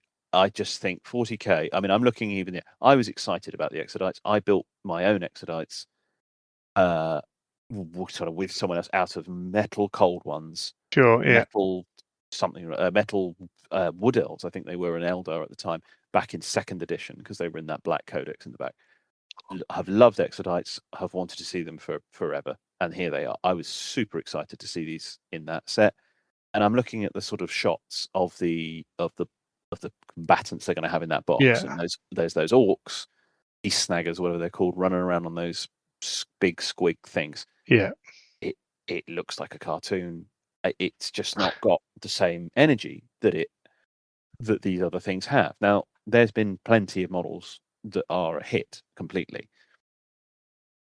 It just doesn't seem to have quite hit its stride with exciting releases and models. You don't hear people talk about it in quite the same. It's still probably their most popular game. Did we talk about this last week? Because I look at the orc kits and I'm like, man, some of these orc kits, like and now War that's Boss an is interesting phenomenal. Because like these guys have done it, but it's like Britain and their train systems, right? The issues are because they were so they mastered it at such an early point. Yeah. That we're victims of the success. To go back and redesign Space Marines is a monumental job. To go back and redesign Eldar is a monumental job because you're fixed into certain cues that need to be there. So you can't just come in and do an Age of Sigmar have done with with ogres. You can't do that. People would be that weight like, of expectations, nah. Almost the killer. I agree.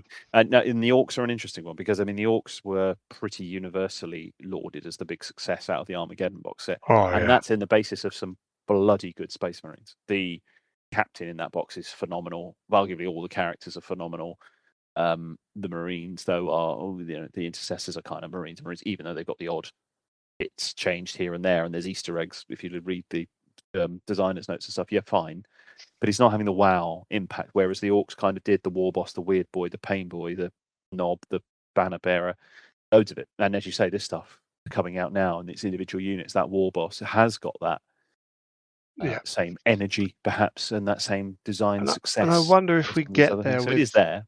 Space Marines are the biggest culprit of this, right? Because they're so iconic in what they are, and you move too far away from that, and maybe there's so many other people who've copied them that you get into this weird spot.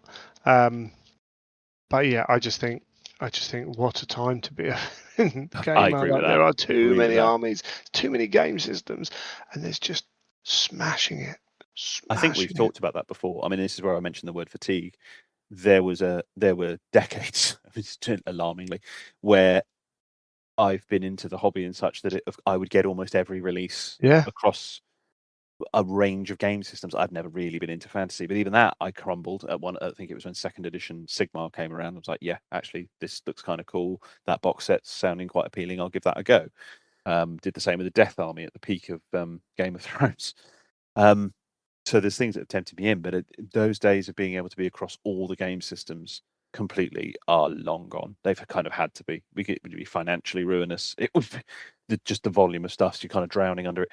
You can't do it because they have, and there's no expectation to do that either. Well, obviously, it's just incredible that they can put out, and then they've expanded to the point where you can pick a game system and you can be well served for forever, which is big time. You impressive. You can devote yourself to that one thing.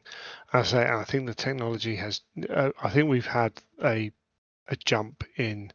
It's not that obvious until you just start looking at like the repeat of different things they've done, and you're like, hold on, the detail on some of these models is up to the resin on some of the previous ones.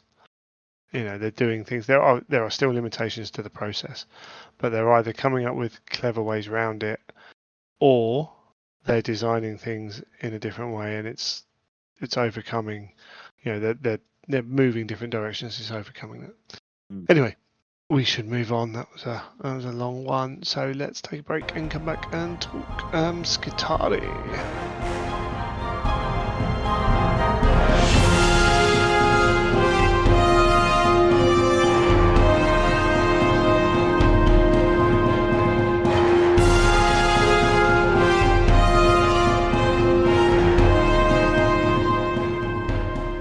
Right, Journal Tactica, Skitarii, the Steel Hand of Mars.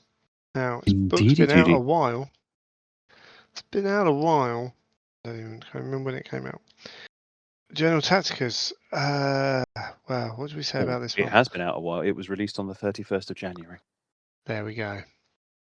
We weren't sent it early, so we didn't review it then. And we got distracted. Sorry, chaps.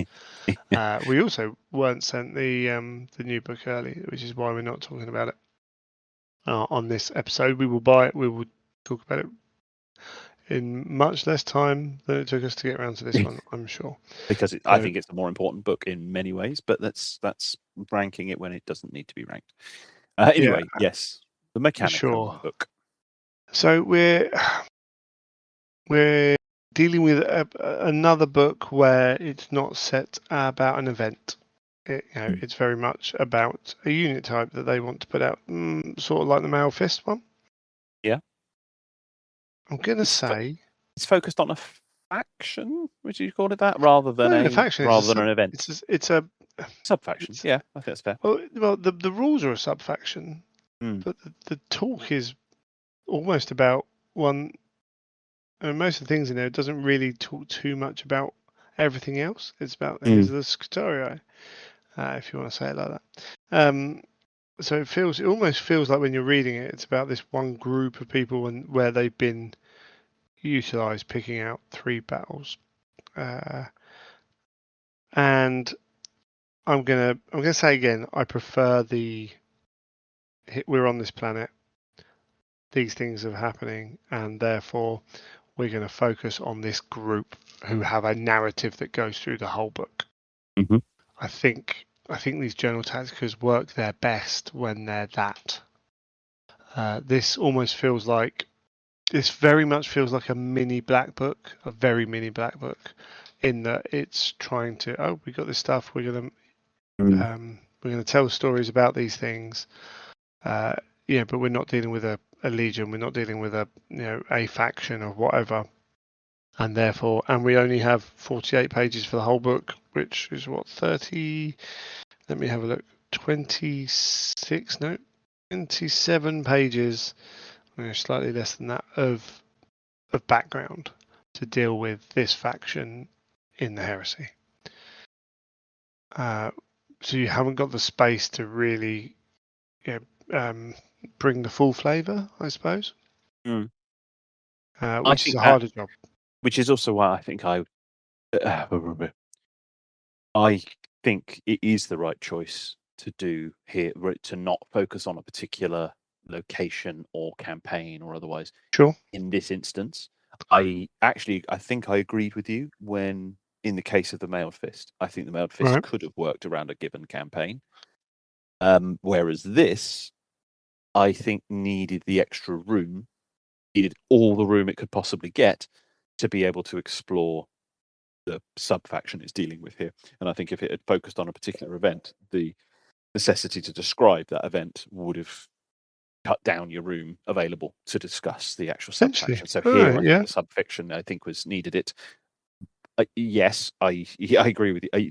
It feels like a highly, almost truncated version of a black book, or a section of a black book being pulled out. And I don't think that's a bad thing. That's almost a compliment in itself. But I think it needed the room to do that, because I think the scope of this is quite substantial with what it's tackling.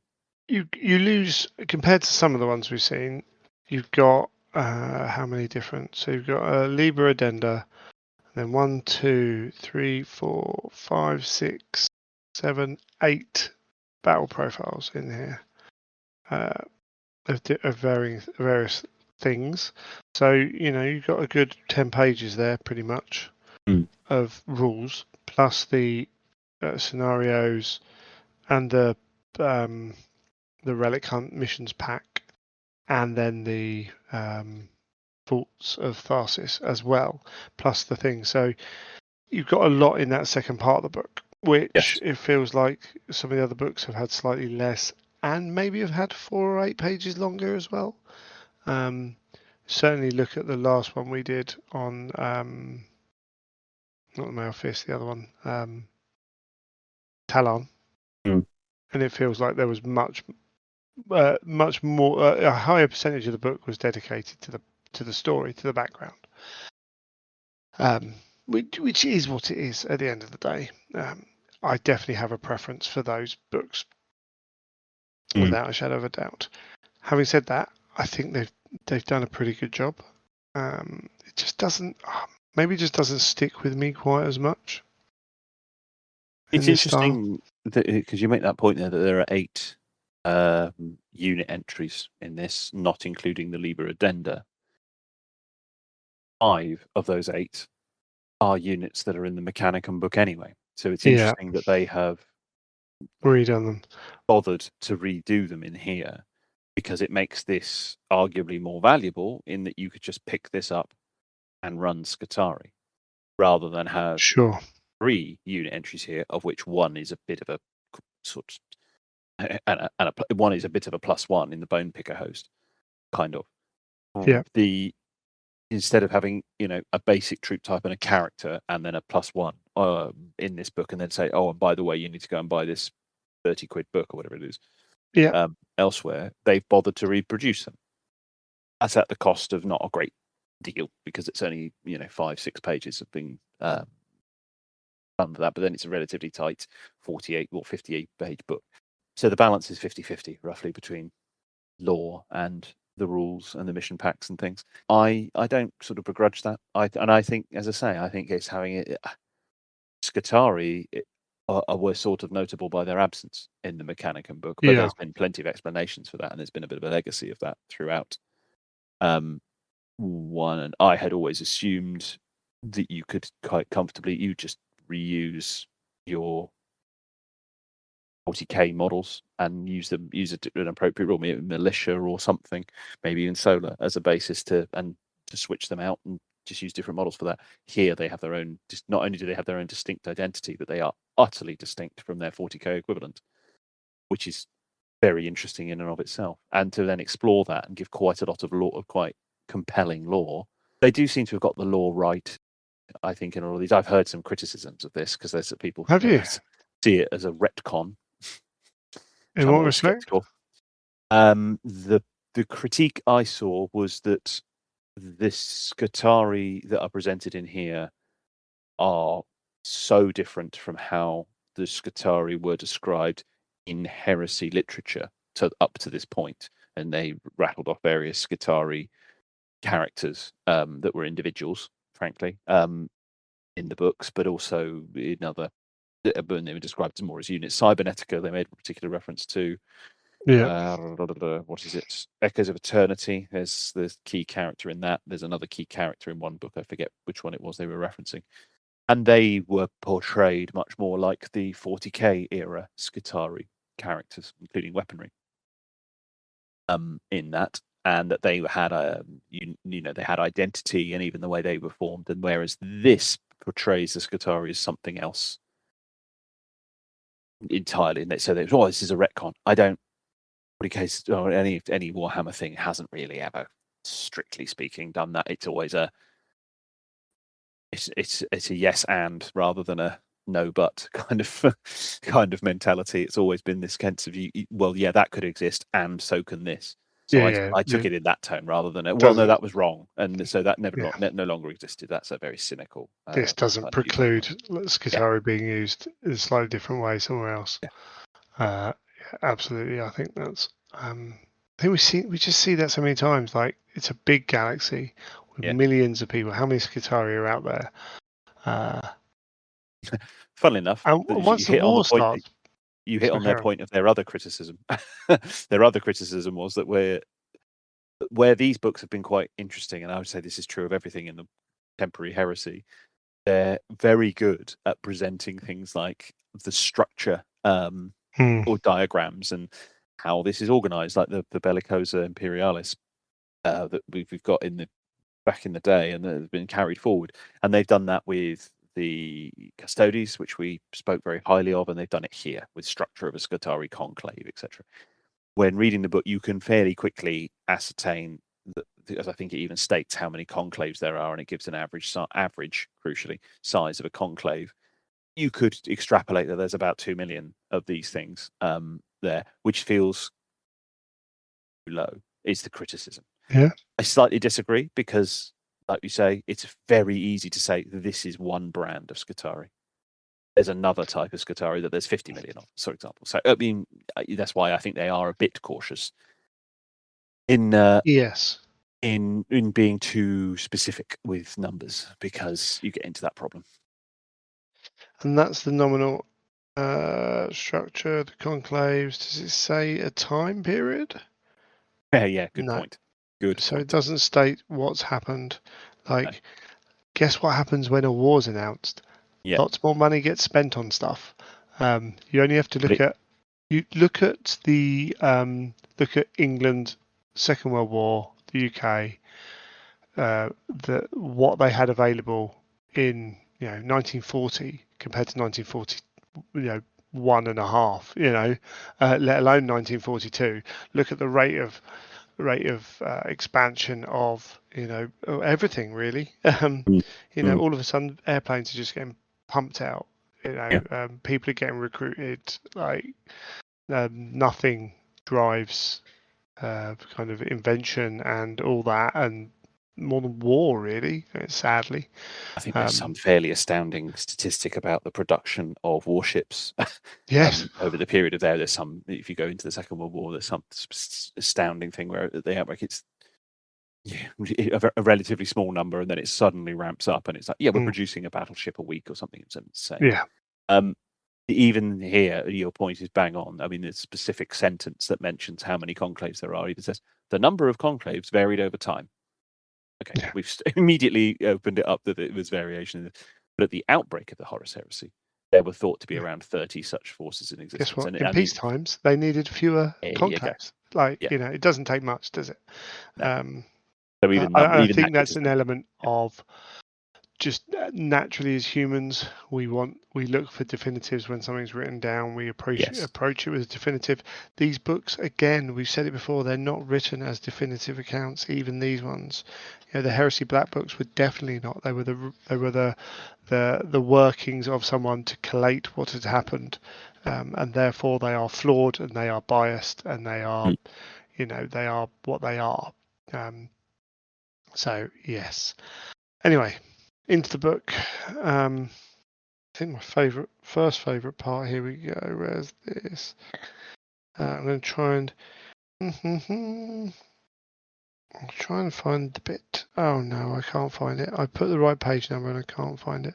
But they're talking about the making of the Skitarii. These bloody ordeals would see the flesh of each pilgrim augmented and replaced by the corpus Skitarii, as their augmented armor was known, and their thoughts and memories overwritten by engrams. The process, basically known as the flesh shrinking. Flesh shriving. Shriving, I was going to say, I don't think it's shrinking. Shrinking didn't sound right. I can't read my own handwriting. Didn't sound right. Yeah, like, again, we talked in the earlier bit about, people are dumbing down Heresy and Warhammer, and it's all becoming, woke and whatever. It's like, no, they're talking about the flesh shriving, where they, replace all their flesh and put their armor on. Like, it's not necessarily a PG concept, is it? The Mechanicum in general it fairly leans a bit more into that body horror. It's a pretty horrific mindset. I mean, from the robot or the Cybernetica, And the idea that the sort of static that's coming off of a Thalax is largely the human component in a Screaming. perpetual screen. Yeah. And the images of it, of the human cortex being utterly fenced into those things. The body horror is, I mean, that's before you get into the zombies, hordes of the thralls, and now these, where their individuality's overwritten and stuff. It's like, this is pretty bleak. Yeah. A lot You of wouldn't this. want to be in them. And I suppose this is where, so maybe a little problem with the book that I have, like a minor thing. So we've got two, reasonably full pages of the Skitarii conclaves. They tell us they predate the cult mechanicum, and they're kind of their work. They kind of are under the Fabricator General's purview to wield them as he wishes, which provides an interesting thing that their logic engines state that if the Fabricator General is doing something that's against Mars, against the Mechanicum, against them, then by definition he can't be the Fabricator General, because that's not what the Yes. Fabricator General does, which Yes. allows you to have logical beings switching sides.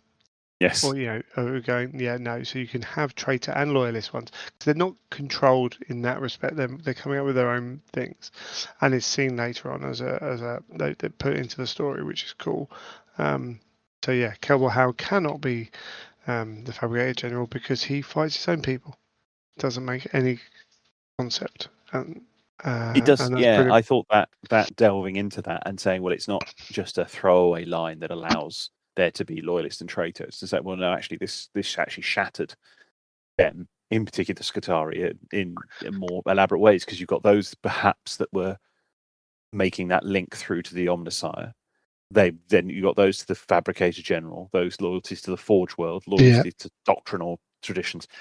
It was nowhere near as straightforward as just one or the other. It was much more nuanced than that, which I thought was quite an interesting way of developing it. Yes, absolutely. And I'd skip past. We'll go back and do the structure in a second. But I think that was the best part of like the loyalist kind of actually. Like once you've got that, you can justify anything within that in a reasonable way. And I think it's important. I've said it for years now doing this show. It's important for some people to have something written down to allow them to do the cool thing that they want to do, because then they don't feel like they're going against it. They're not going to upset anyone and all that jazz. So yeah, which is great. Like Howe gave up his position by his actions. Sort of not wrong, and therefore logic can win out on that one. The traitor side of it is much simpler. That Kelbor Howe's the Fabricator General. People work for him. Oh my word! Some don't because they didn't see that one coming. But what we see is the scrap code having an effect on those who remain loyal, who are subject to it. So on the traitor side, very early on, they're starting to degrade.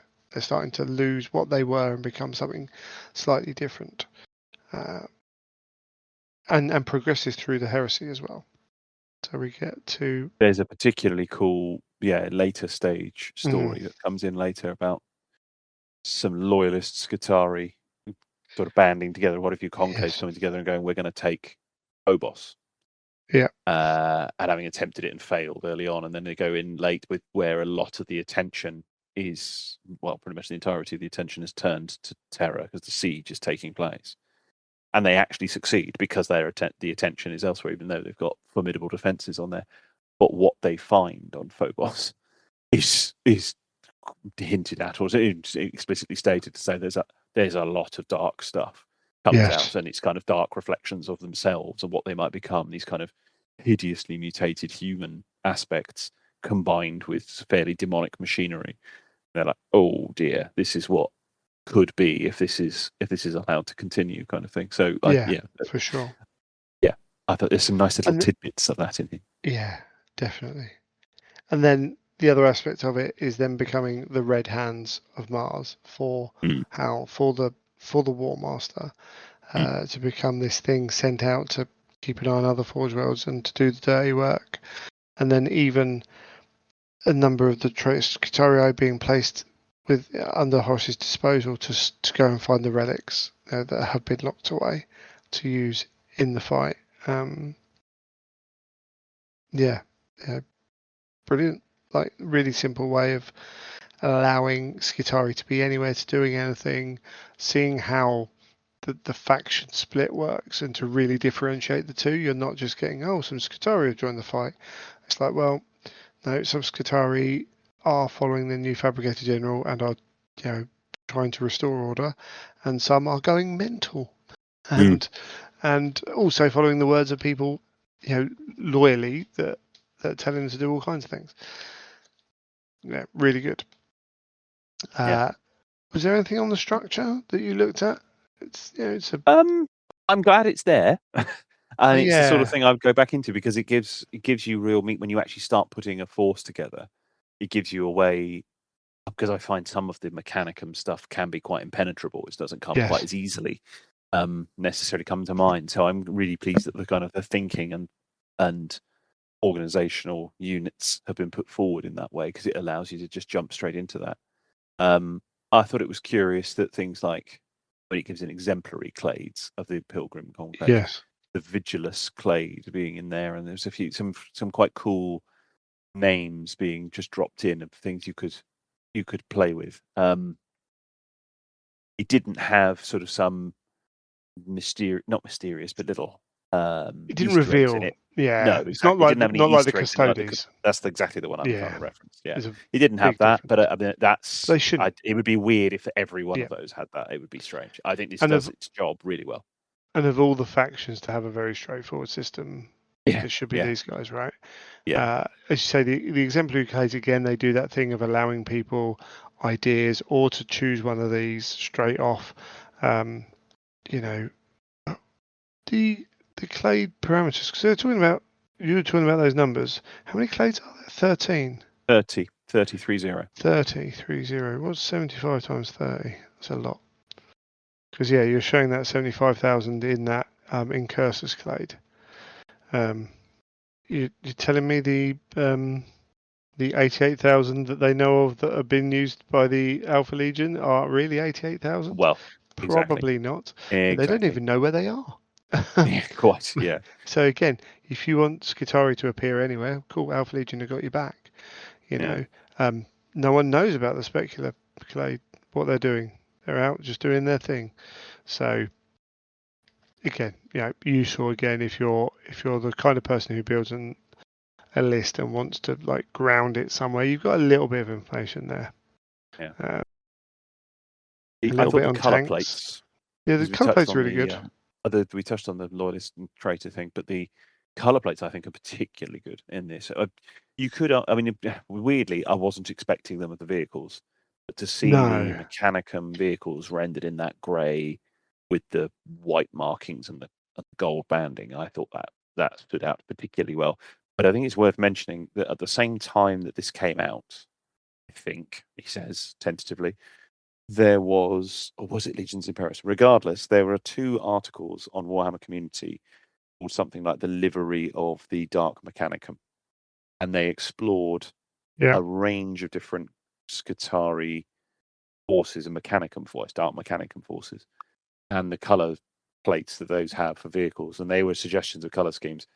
Definitely worth looking at alongside this, even though they're obviously Dark Mechanicum focused. That doesn't mean there couldn't be something similar for a loyalist. And I found those to be particularly entertaining, to give you ideas. I mean, I'm very tempted to do all my Mechanicum in the grey like this, because I just think that Mechanicum standard grey just feels quite. It just is a Yeah. variation It's on the really good color, standard right? red. I just think it looks great. Yeah, for sure. Yeah, and you can just get Color Forge's spray can if you want, Well, whatever indeed, the spray indeed. is. I can't remember what it is. To do that if you want. From Element Games.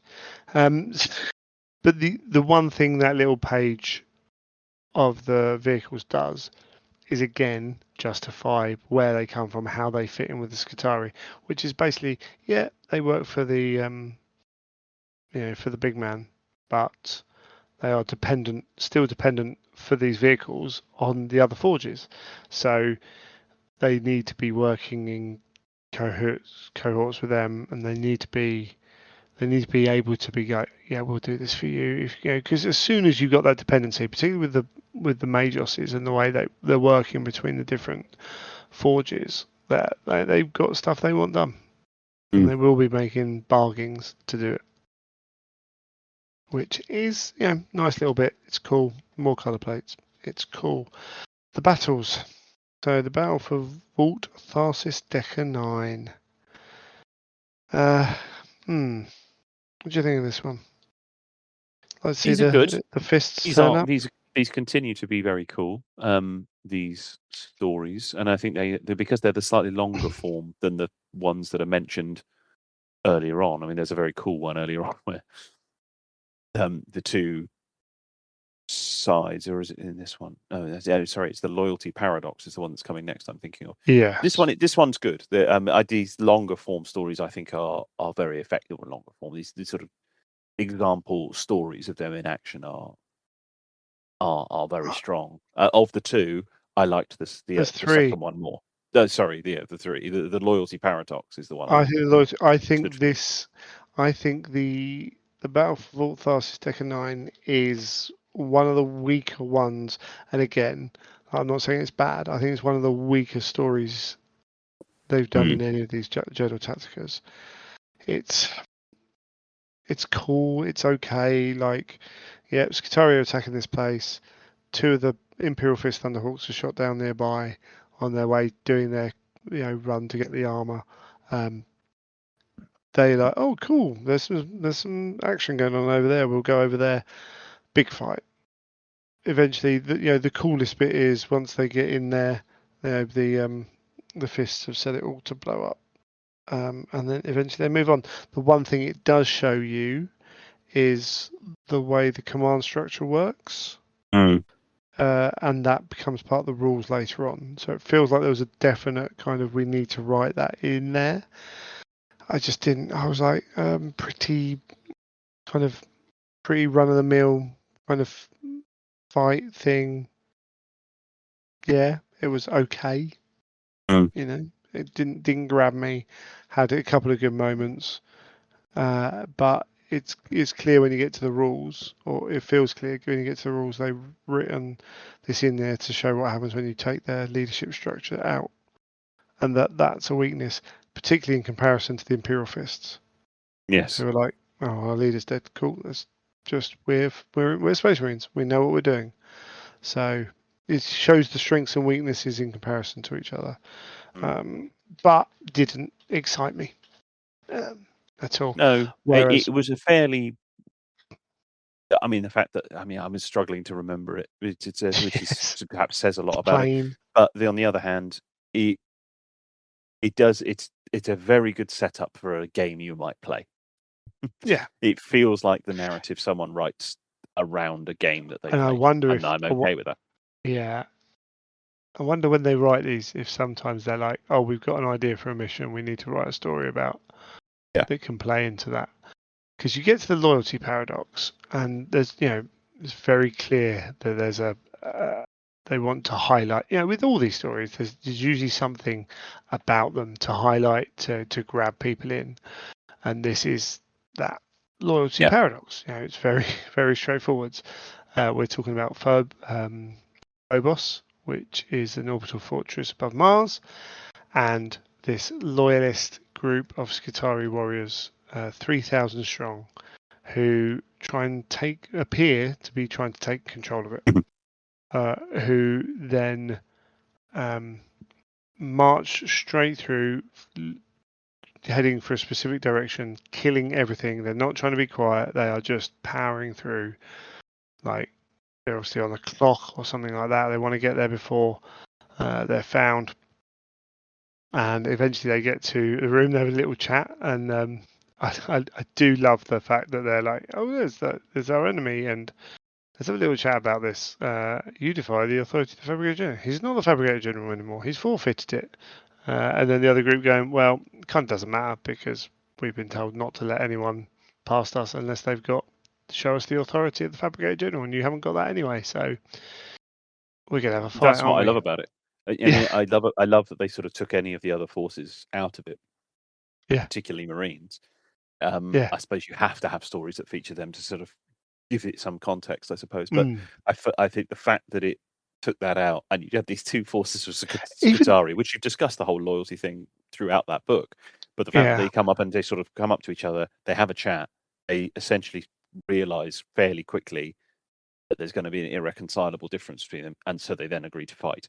It's just, But there's not something even agree. inherently They're just amusing like about it. they both get to that thought process at the same time and like, cool, we're fighting. It's not even like, is there a way out of this? It's like, nope, we've run the logic, and there's only one way this is going to end. Yeah. Which it works really well and shows them how different they are to every faction we're dealing with as well. And then you get this big fight out of this in front of this vault that they appear to be going for. Eventually, the reinforcements that have been trying to catch up with them, and they die.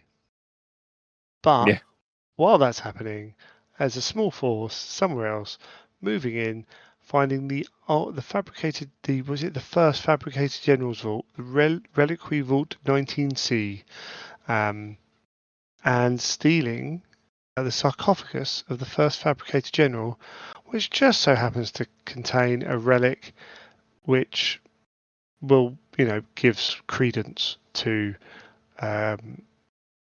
Kane's claim to be the fabricated general. He's got something on him now, which is like, no, the first fabricated general they had this, I've got this. So it just reinforces his authority. Which is brilliant because he needs it as well. It's not like a token thing. Oh, that's good. That helps him. It's like, no, actually, it does give credence to what he's trying to do. Especially when we get to the fact that later on down the line he's there talking to the Emperor, and the Mechanicum come from the Mechanicus. There's a new thing is set up. You can't do that without that full backing, and it might have happened anyway, but it's part of that. We're following the new fabricator general, therefore he needs to be seen to be the fabricator general. Yeah, and it's suggesting that almost the politics behind it is increased in importance, increased in value relative to everything else. And I thought, I didn't really see it coming.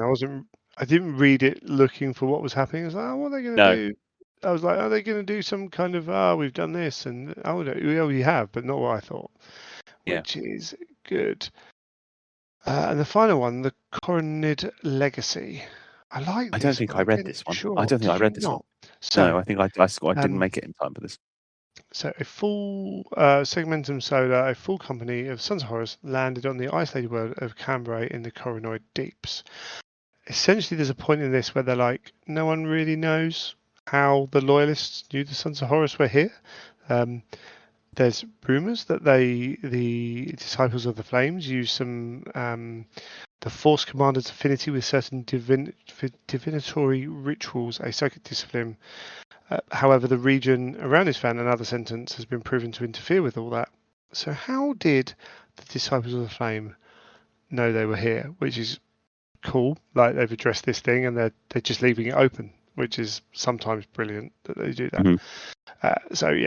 Sons of Horus turn up, and then this ship comes out. They're after the Radamanthus, or the Judgment of the Dead, Black Metal Sphere, blah blah blah. It's a Guga, G-Jaw, it's a doohickey, whatever. Then also on this battle cruiser with the ancient markings of Forge World of Mizoa, open fires on the Sons of Horus craft, forcing it to disappear. And then they drop loads of dropships. Horus has gone, oh shoot, we'll put out loads of tarantulas to shoot them down. Obviously plug-in tarantulas.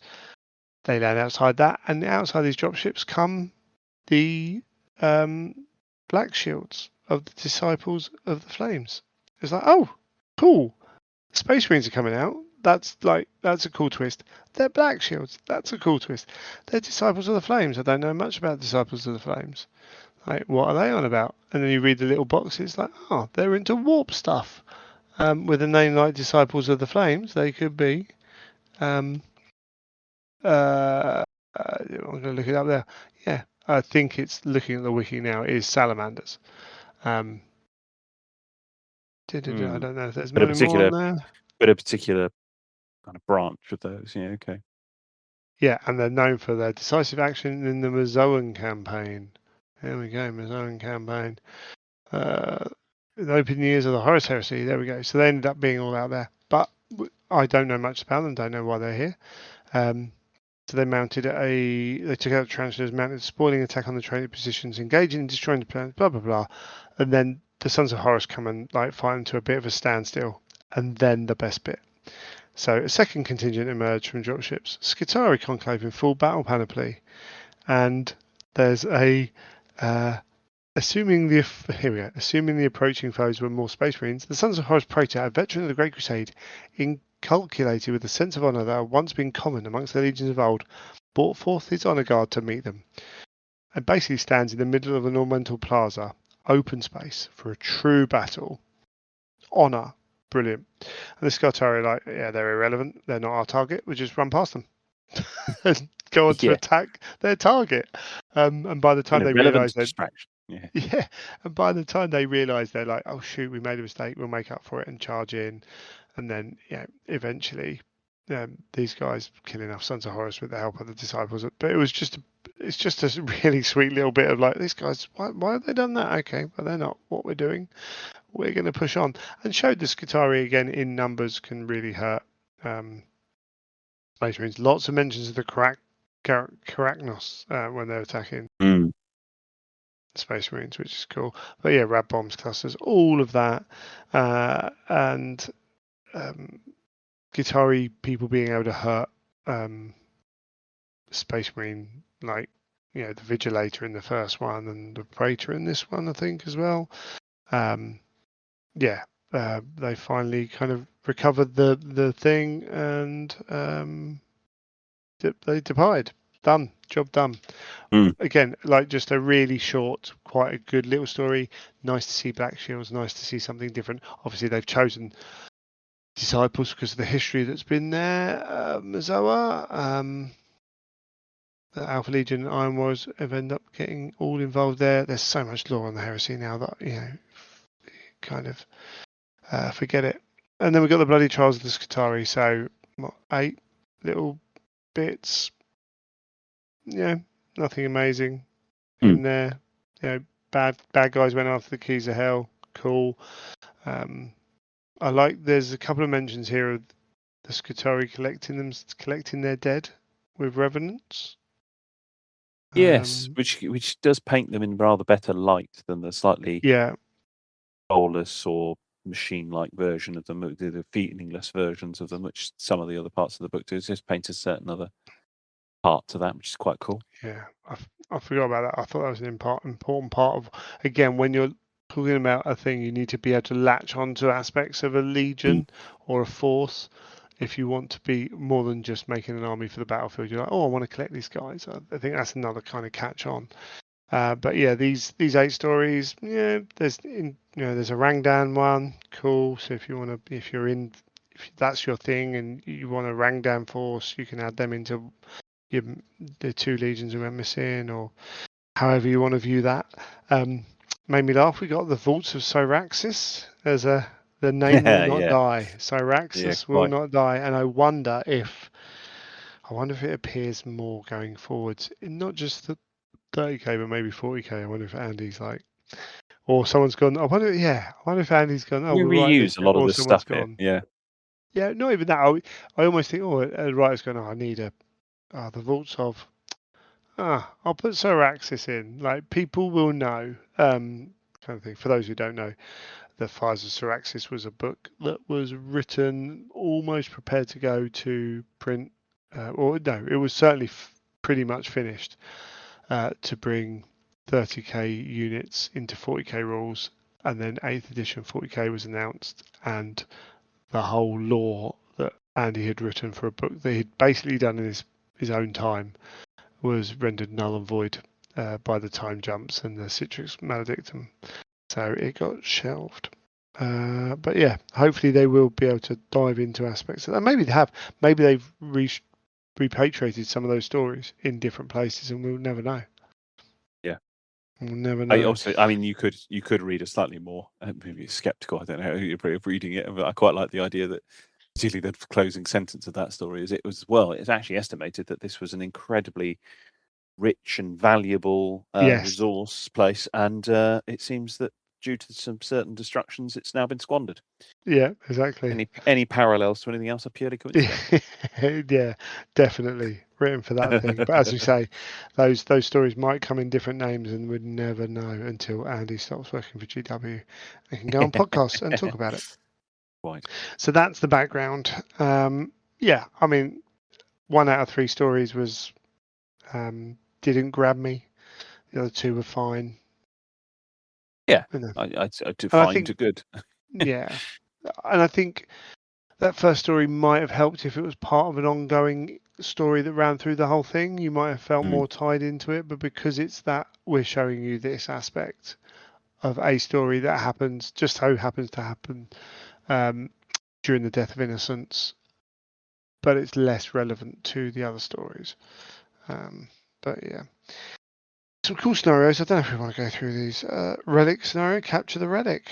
Yes, with a curious map and some concealed sentinels that you can activate on your turn. Again, I liked cool this. mission. I thought this was Yeah, quite fun, and particularly if you yeah. picked up the 5 player, Skitarii Battle Pilgrim sure. box thing. I thought, yeah, a couple of those and a couple of Sentinels things. I saw someone talking about this on one of their reviews, and I was like, yeah, actually, that would be quite cool. 2 Yeah, it little looks like a cool mirror game. forces could be fun.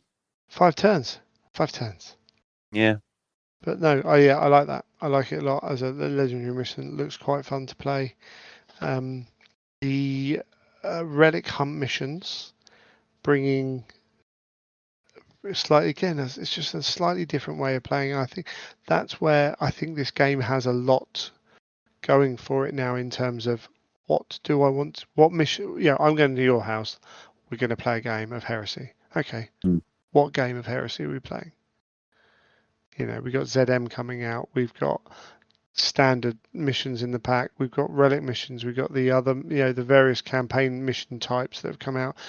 Are we going to utilize all these additional like terrain rules, like things like that? Are we going to, relics bring their own rules in, which are essentially relics are the the um, the mission type. They can be there's a rule for unknown value. So you're looking at what's happening. You don't know what until you get there what's going on. There's rules for unstable. So you have to when you take an intelligence check to use them, they could hurt you. Again, brilliant. And then there's a little thing like where if you're not going first, you can pull one relic further away. So you're not overly disadvantaged by the enemy jumping on the numbers first turn and taking the game away from you kind of thing. Yeah, I think they're cool. I think they're actually a really good way to play the game. I agree. And I mean, it was interesting that it was so unequivocal in the way it sets out how you sort of prepare this battle, how to use it as a thing. And it's one of those things that you've made a decision, something that you sort of overlook quite a lot because often people are putting together an army and then go looking for a game where this is suggesting you choose to play the relic hunt mission first. Yeah, absolutely. Then select your army accordingly. And But then you follow don't. a series of steps, so up 9 steps in total here, and that's what I Yes, was reading where it was there standard thing, about. isn't it? Yeah, obviously it's quite With 1 or 2 detailed. small changes, yes. Yeah, What I like, if I was running an event, I think I would be pre-warning people that I'm going to be missions will come from a variety of the mission types. So be prepared for your army to be able to engage with relic missions or whatever they are. Standard missions, relic missions, completely made up missions, missions where victory point scoring is not a thing potentially. Just as a forewarning for people, I think you want to do that, but it allows you to completely mix up your event to help you tell a story if that's what your event's trying to do. If you're trying to tell a narrative, you've got such a variety of different events that rely on different kind of styles, not just styles of play, but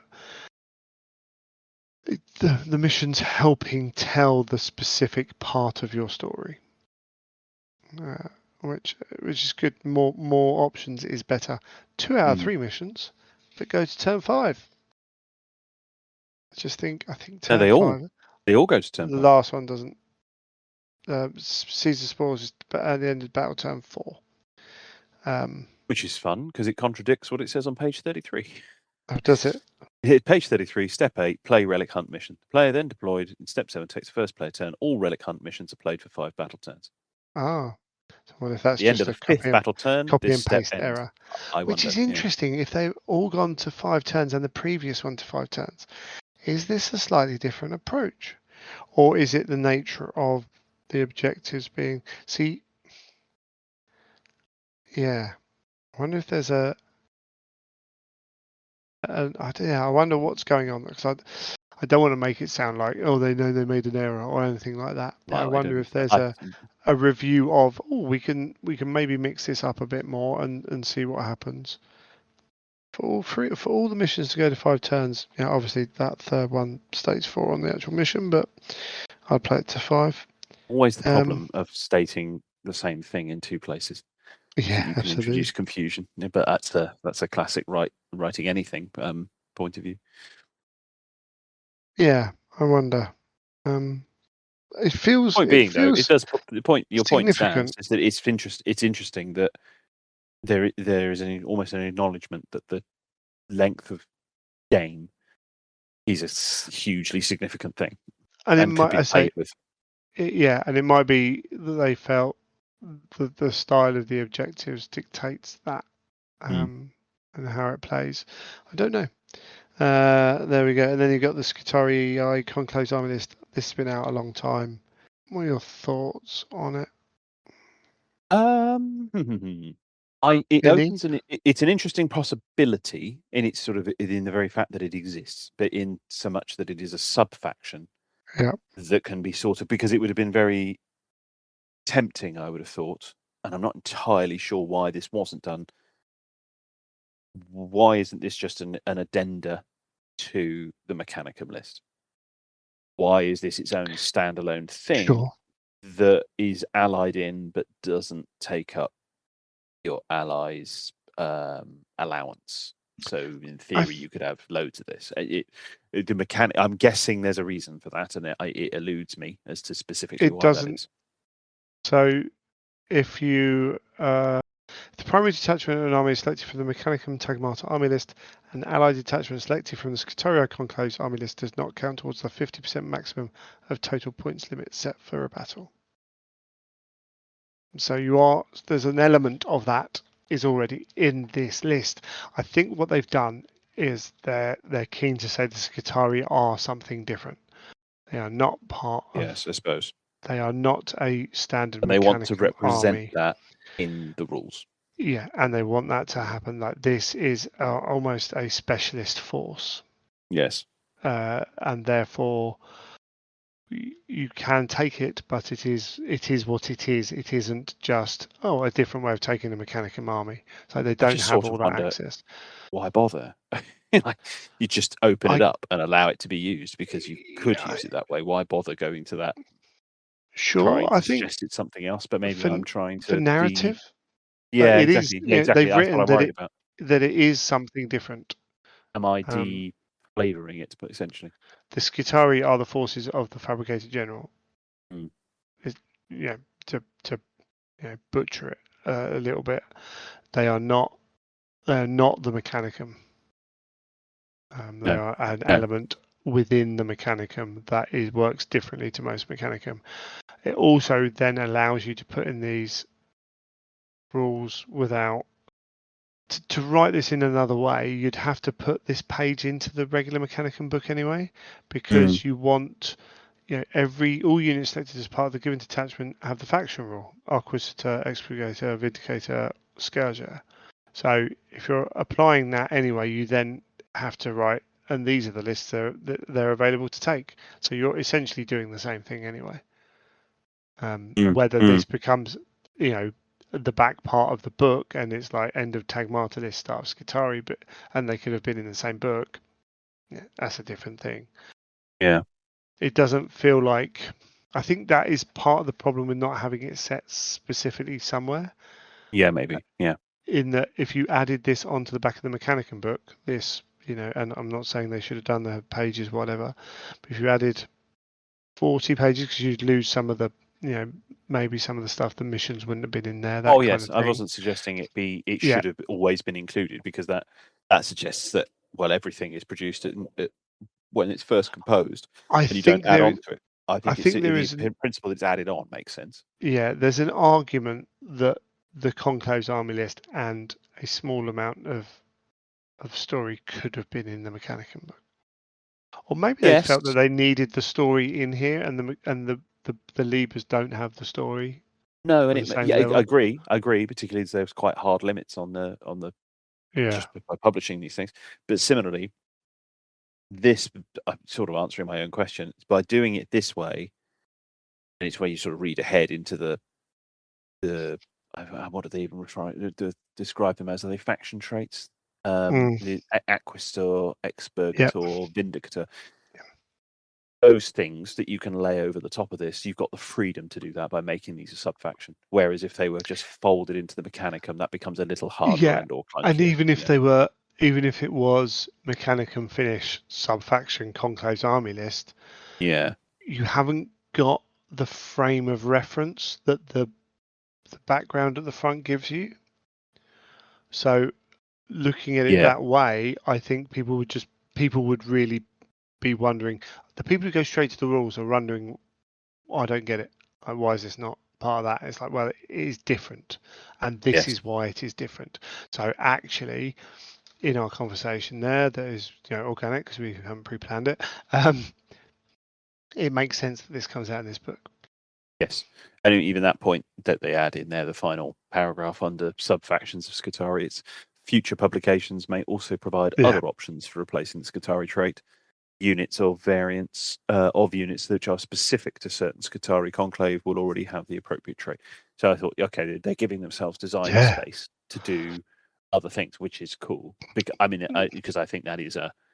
Like I suspect a lot of other people when this came out were excited by the principle of Mechanicum gaining a line unit. That's sure. quite appealing, and one of these 4 traits that you replace your Skitarii trait with is exactly that. The Acquistor gives you them the line 1 It will special give rule, all or you can give units them selected. Yeah, yes, line yes, trait, which is or you big. can give them it's huge, and that was part of the appeal of what Skitarii were going to do. The others are not necessarily so appealing, although Vanguard 3, that's pretty potent, but difficulties of scoring Vanguard Within this army notwithstanding. list, potentially. Yeah, Yeah, yeah, exactly. So the idea of more of these, because these are the others are not so appealing as the line 1, it would be interesting to see others introduced that perhaps are competing with an incredibly valuable line trait being added yeah, into them. So yeah, I think having that design space is pretty cool. yeah, absolutely. And and as I say, to really differentiate it, Yeah, that this is its own thing. It's not just plonked on the end as no, part of the Mechanicum. It's its own thing. And as you say, down the line we get another book about I don't know what, 2 Forge Worlds fighting each other, and mm, you add in 2 more Skitarii faction traits, one for each of the Forge Worlds. yeah, Like, really easy to do. Advanced reaction. Again, this is where, going back to the story about their command.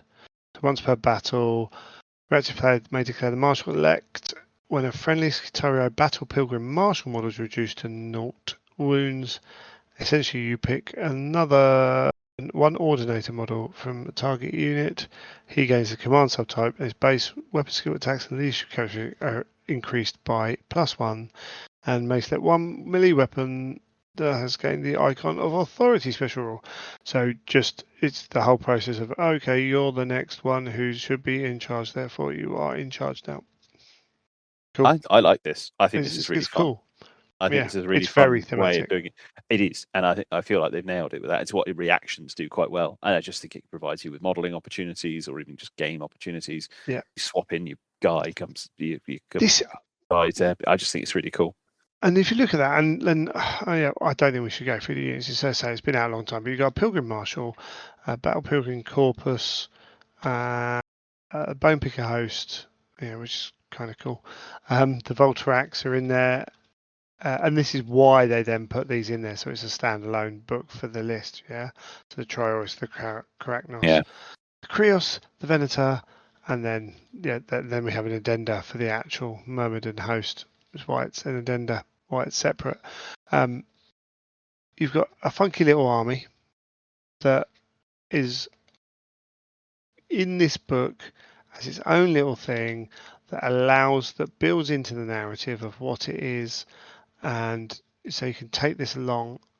This, I actually think, so on reflection, although I think there are elements of the story that don't excite me as much, it's a very different Journal Tactica, but it's actually perfect for the kind of Journal Tactica it is. Like I've changed my mind whilst recording this about this book. I think that's a more succinct way of putting what I was trying to say earlier. Yeah, So I think it suits this. what Whereas I yeah. agreed with you over the Mailed Fist because it was arguably over more generic things, but because these are a sub faction and quite an important one at that, Skitarii is quite a loaded phrase because it means quite a lot to a lot of people.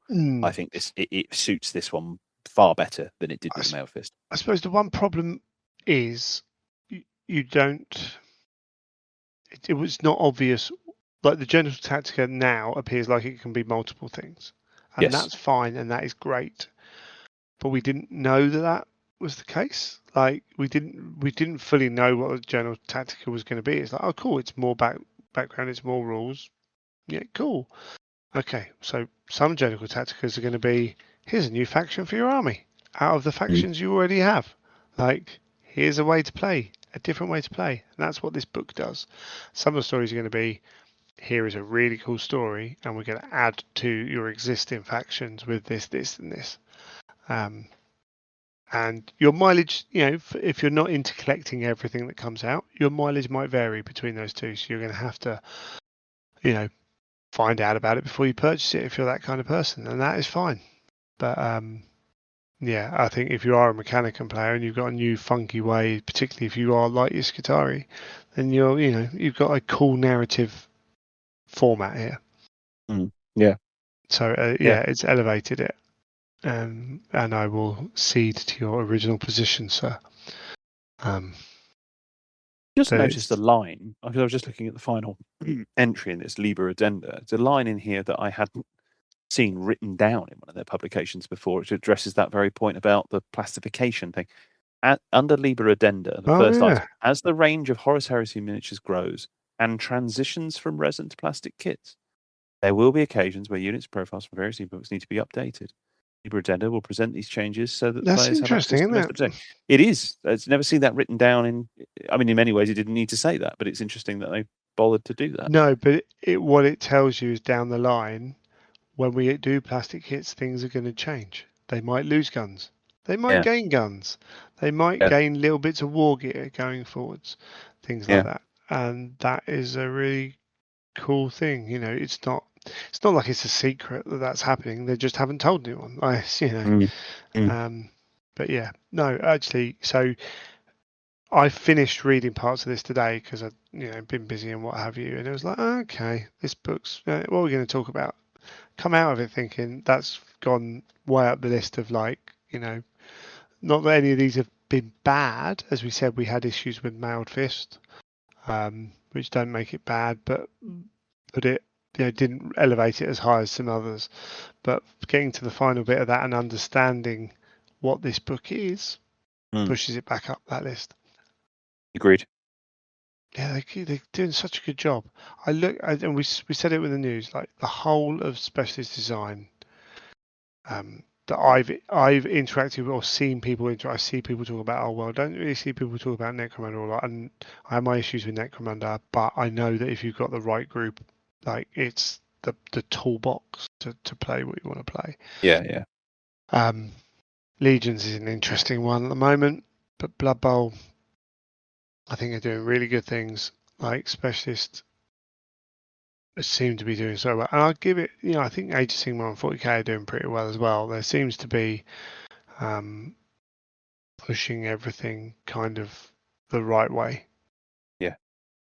Yeah, there are other it's aspects of the company where I'm like, but the creatives seem to be really on it, and I yeah, there wonder does if seem to be there's been a quite a change. I wonder if compelling there's been a period. different.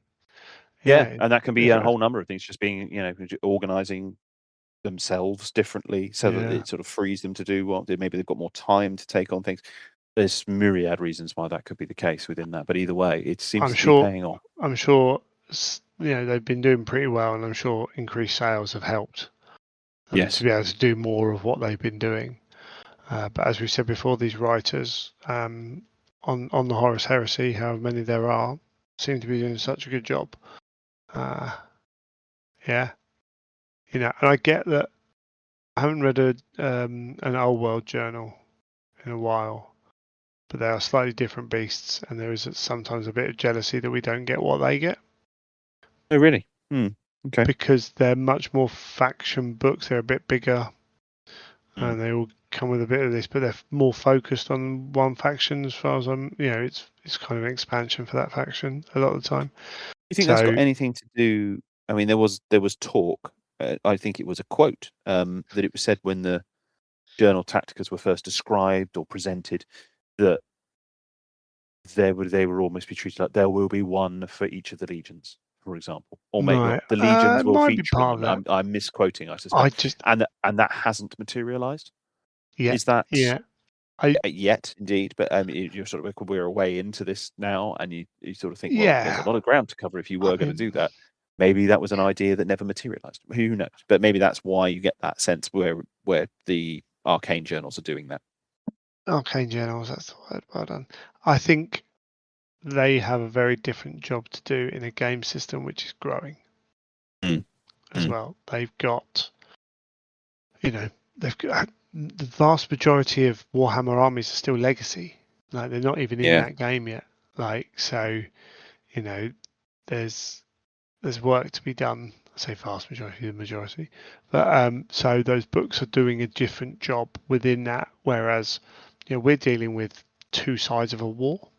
They're dealing with, Mm. once they get all of them, like 15 sides of wars, to do very different jobs.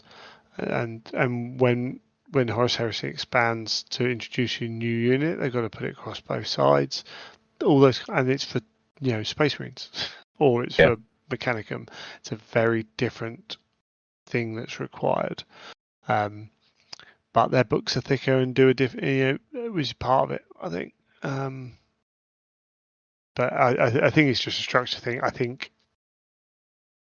there's an element of do we want more bigger content? Of course we do. Everyone does, right?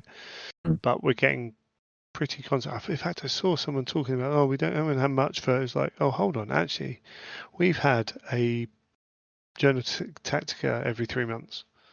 Mm. Like, that's not bad. Like 3 months, there's been a number of them. Yeah. They have There's a been few coming when you look quite. at it, quite Yeah, they've been coming regularly. quite regularly, far more regularly than the Legions People Imperialis thought that, books. yeah, big time. And I think more regularly than people thought. Again, we're in this period, we see it every time, of the plastification of the old lines. Mm. We're still waiting for that new thing to pop up that hasn't appeared for a while. Mm. That brand new thing. Mm. But we'll get it.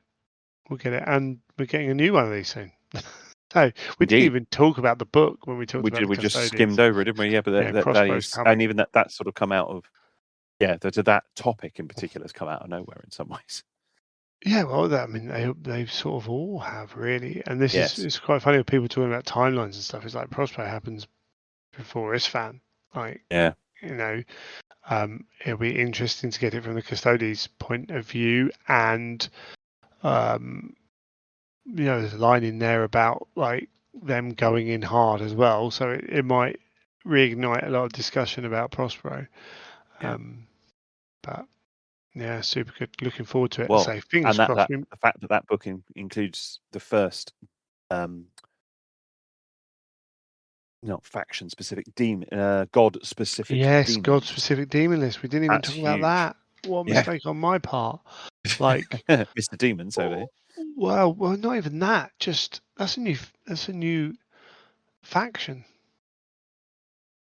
It is. It's a It's something that sub-faction. hasn't. Sub-faction. Maybe sub-faction in the same way Skitarii are to Yeah. Mechanicum, but that's quite a big deal because It is a big deal. That's not really been a thing before, has it? It's been And it hinted at, obviously, where potentially you could have offers. some in the earlier versions of the Demons list. It'd be kind of the proto Khorne list, the proto Yeah. Tzeentch list, but this is straight up Tzeentch. And do we actually get the ability to then use the plastic demons that are already out? Is there an acceptance that demons are the one multi-format army? Yeah. Are they going to be ruled in to fit with that kind of thing? The fact that they explicitly name two of the unit types, Screamers and Horrors, I think that Yes. fits. Suggests, yeah, doesn't it? And I Yeah. can't imagine that they haven't done it for 40k. Well, for 40k Old World, Age of Sigmar, and Heresy all use demons Mm. of various kinds. Bloodletters are bloodletters in Age of Sigmar and 40k. So I think there must be an expectation that it's just this is what we got, which makes sense, doesn't it? Yeah. I don't know. Anyway, more to talk about next episode. We'll have the Exciting. journal whenever that comes out. We will probably talk about that next episode because Makes there might perfect be sense. another journal following on not too far off that. So you never know. So we'll do that. Yeah, I think we're done. Enjoyed that. Nice one. Good talking to you, Greg. Speak soon. Take it easy.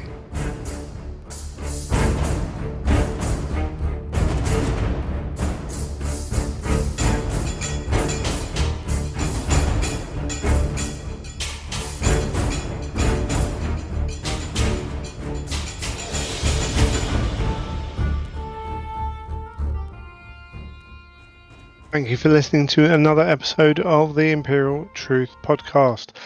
As usual, you can give us your feedback, you can ask us questions, you can tell us topics you would like, you can suggest other things, anything you want, really. If you want to get hold of us, you can email greg@theimperialtruth.com.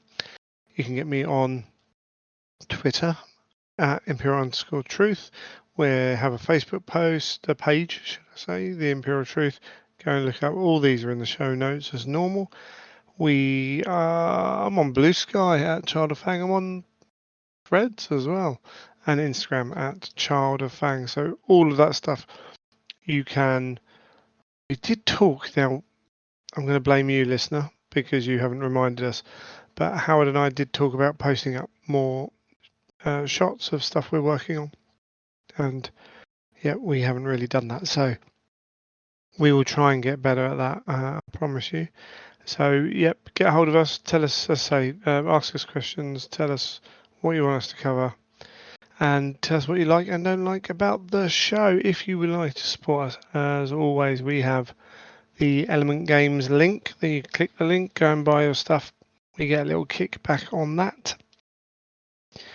You can also use the Elements codes as well if you wish to give us some bonus crystals. And say all those codes are in the show notes as well. You can buy t-shirts on our link, again in the show notes, the best place for that one, or wherever I put up the link tree. And we also have a Patreon. There is nothing, we don't give anything Patreon only. We don't provide any extra content. It is purely a tip jar that if you enjoy listening to this show and think, I'll give them a 99 cents for that, then you can go and do that. And we're forever grateful for anyone who does any of that. We're grateful for anyone who's recommended us to anyone or left a review on, well, wherever you listen to your podcasts. We're on it. We've got a YouTube channel. It's just a show. There's no visuals. Trust me. I've thought about it. I've looked into it. Haven't got a face for radio. Haven't got the time to edit. Haven't got the sound to do it. But these are available as podcasts on YouTube as well. So if you're on there and you want to listen that way, you can do that as well. That's all the usual stuff.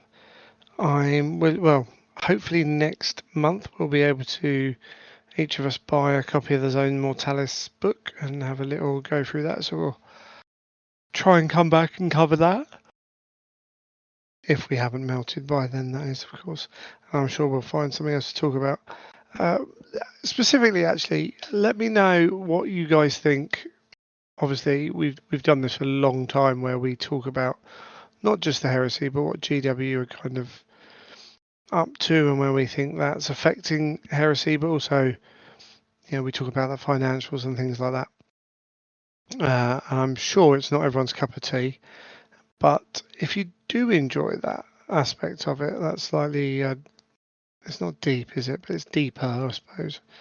Look around what's going on, then please let us know. If you're dead against it, of course, you can let us know that as well. But it'd be good to have some definitive feedback on that. So feel free to get in contact. And what do you want to see from us, heresy wise? I'm still working behind the scenes on a few things. It's hard getting hold of people. Summertime is busy as well, and everyone's melting, so there is that. But we will continue to try and put out this content for you, and hopefully you're all enjoying it. So we'll leave that there. Until next time, you have been listening to The Imperial Truth.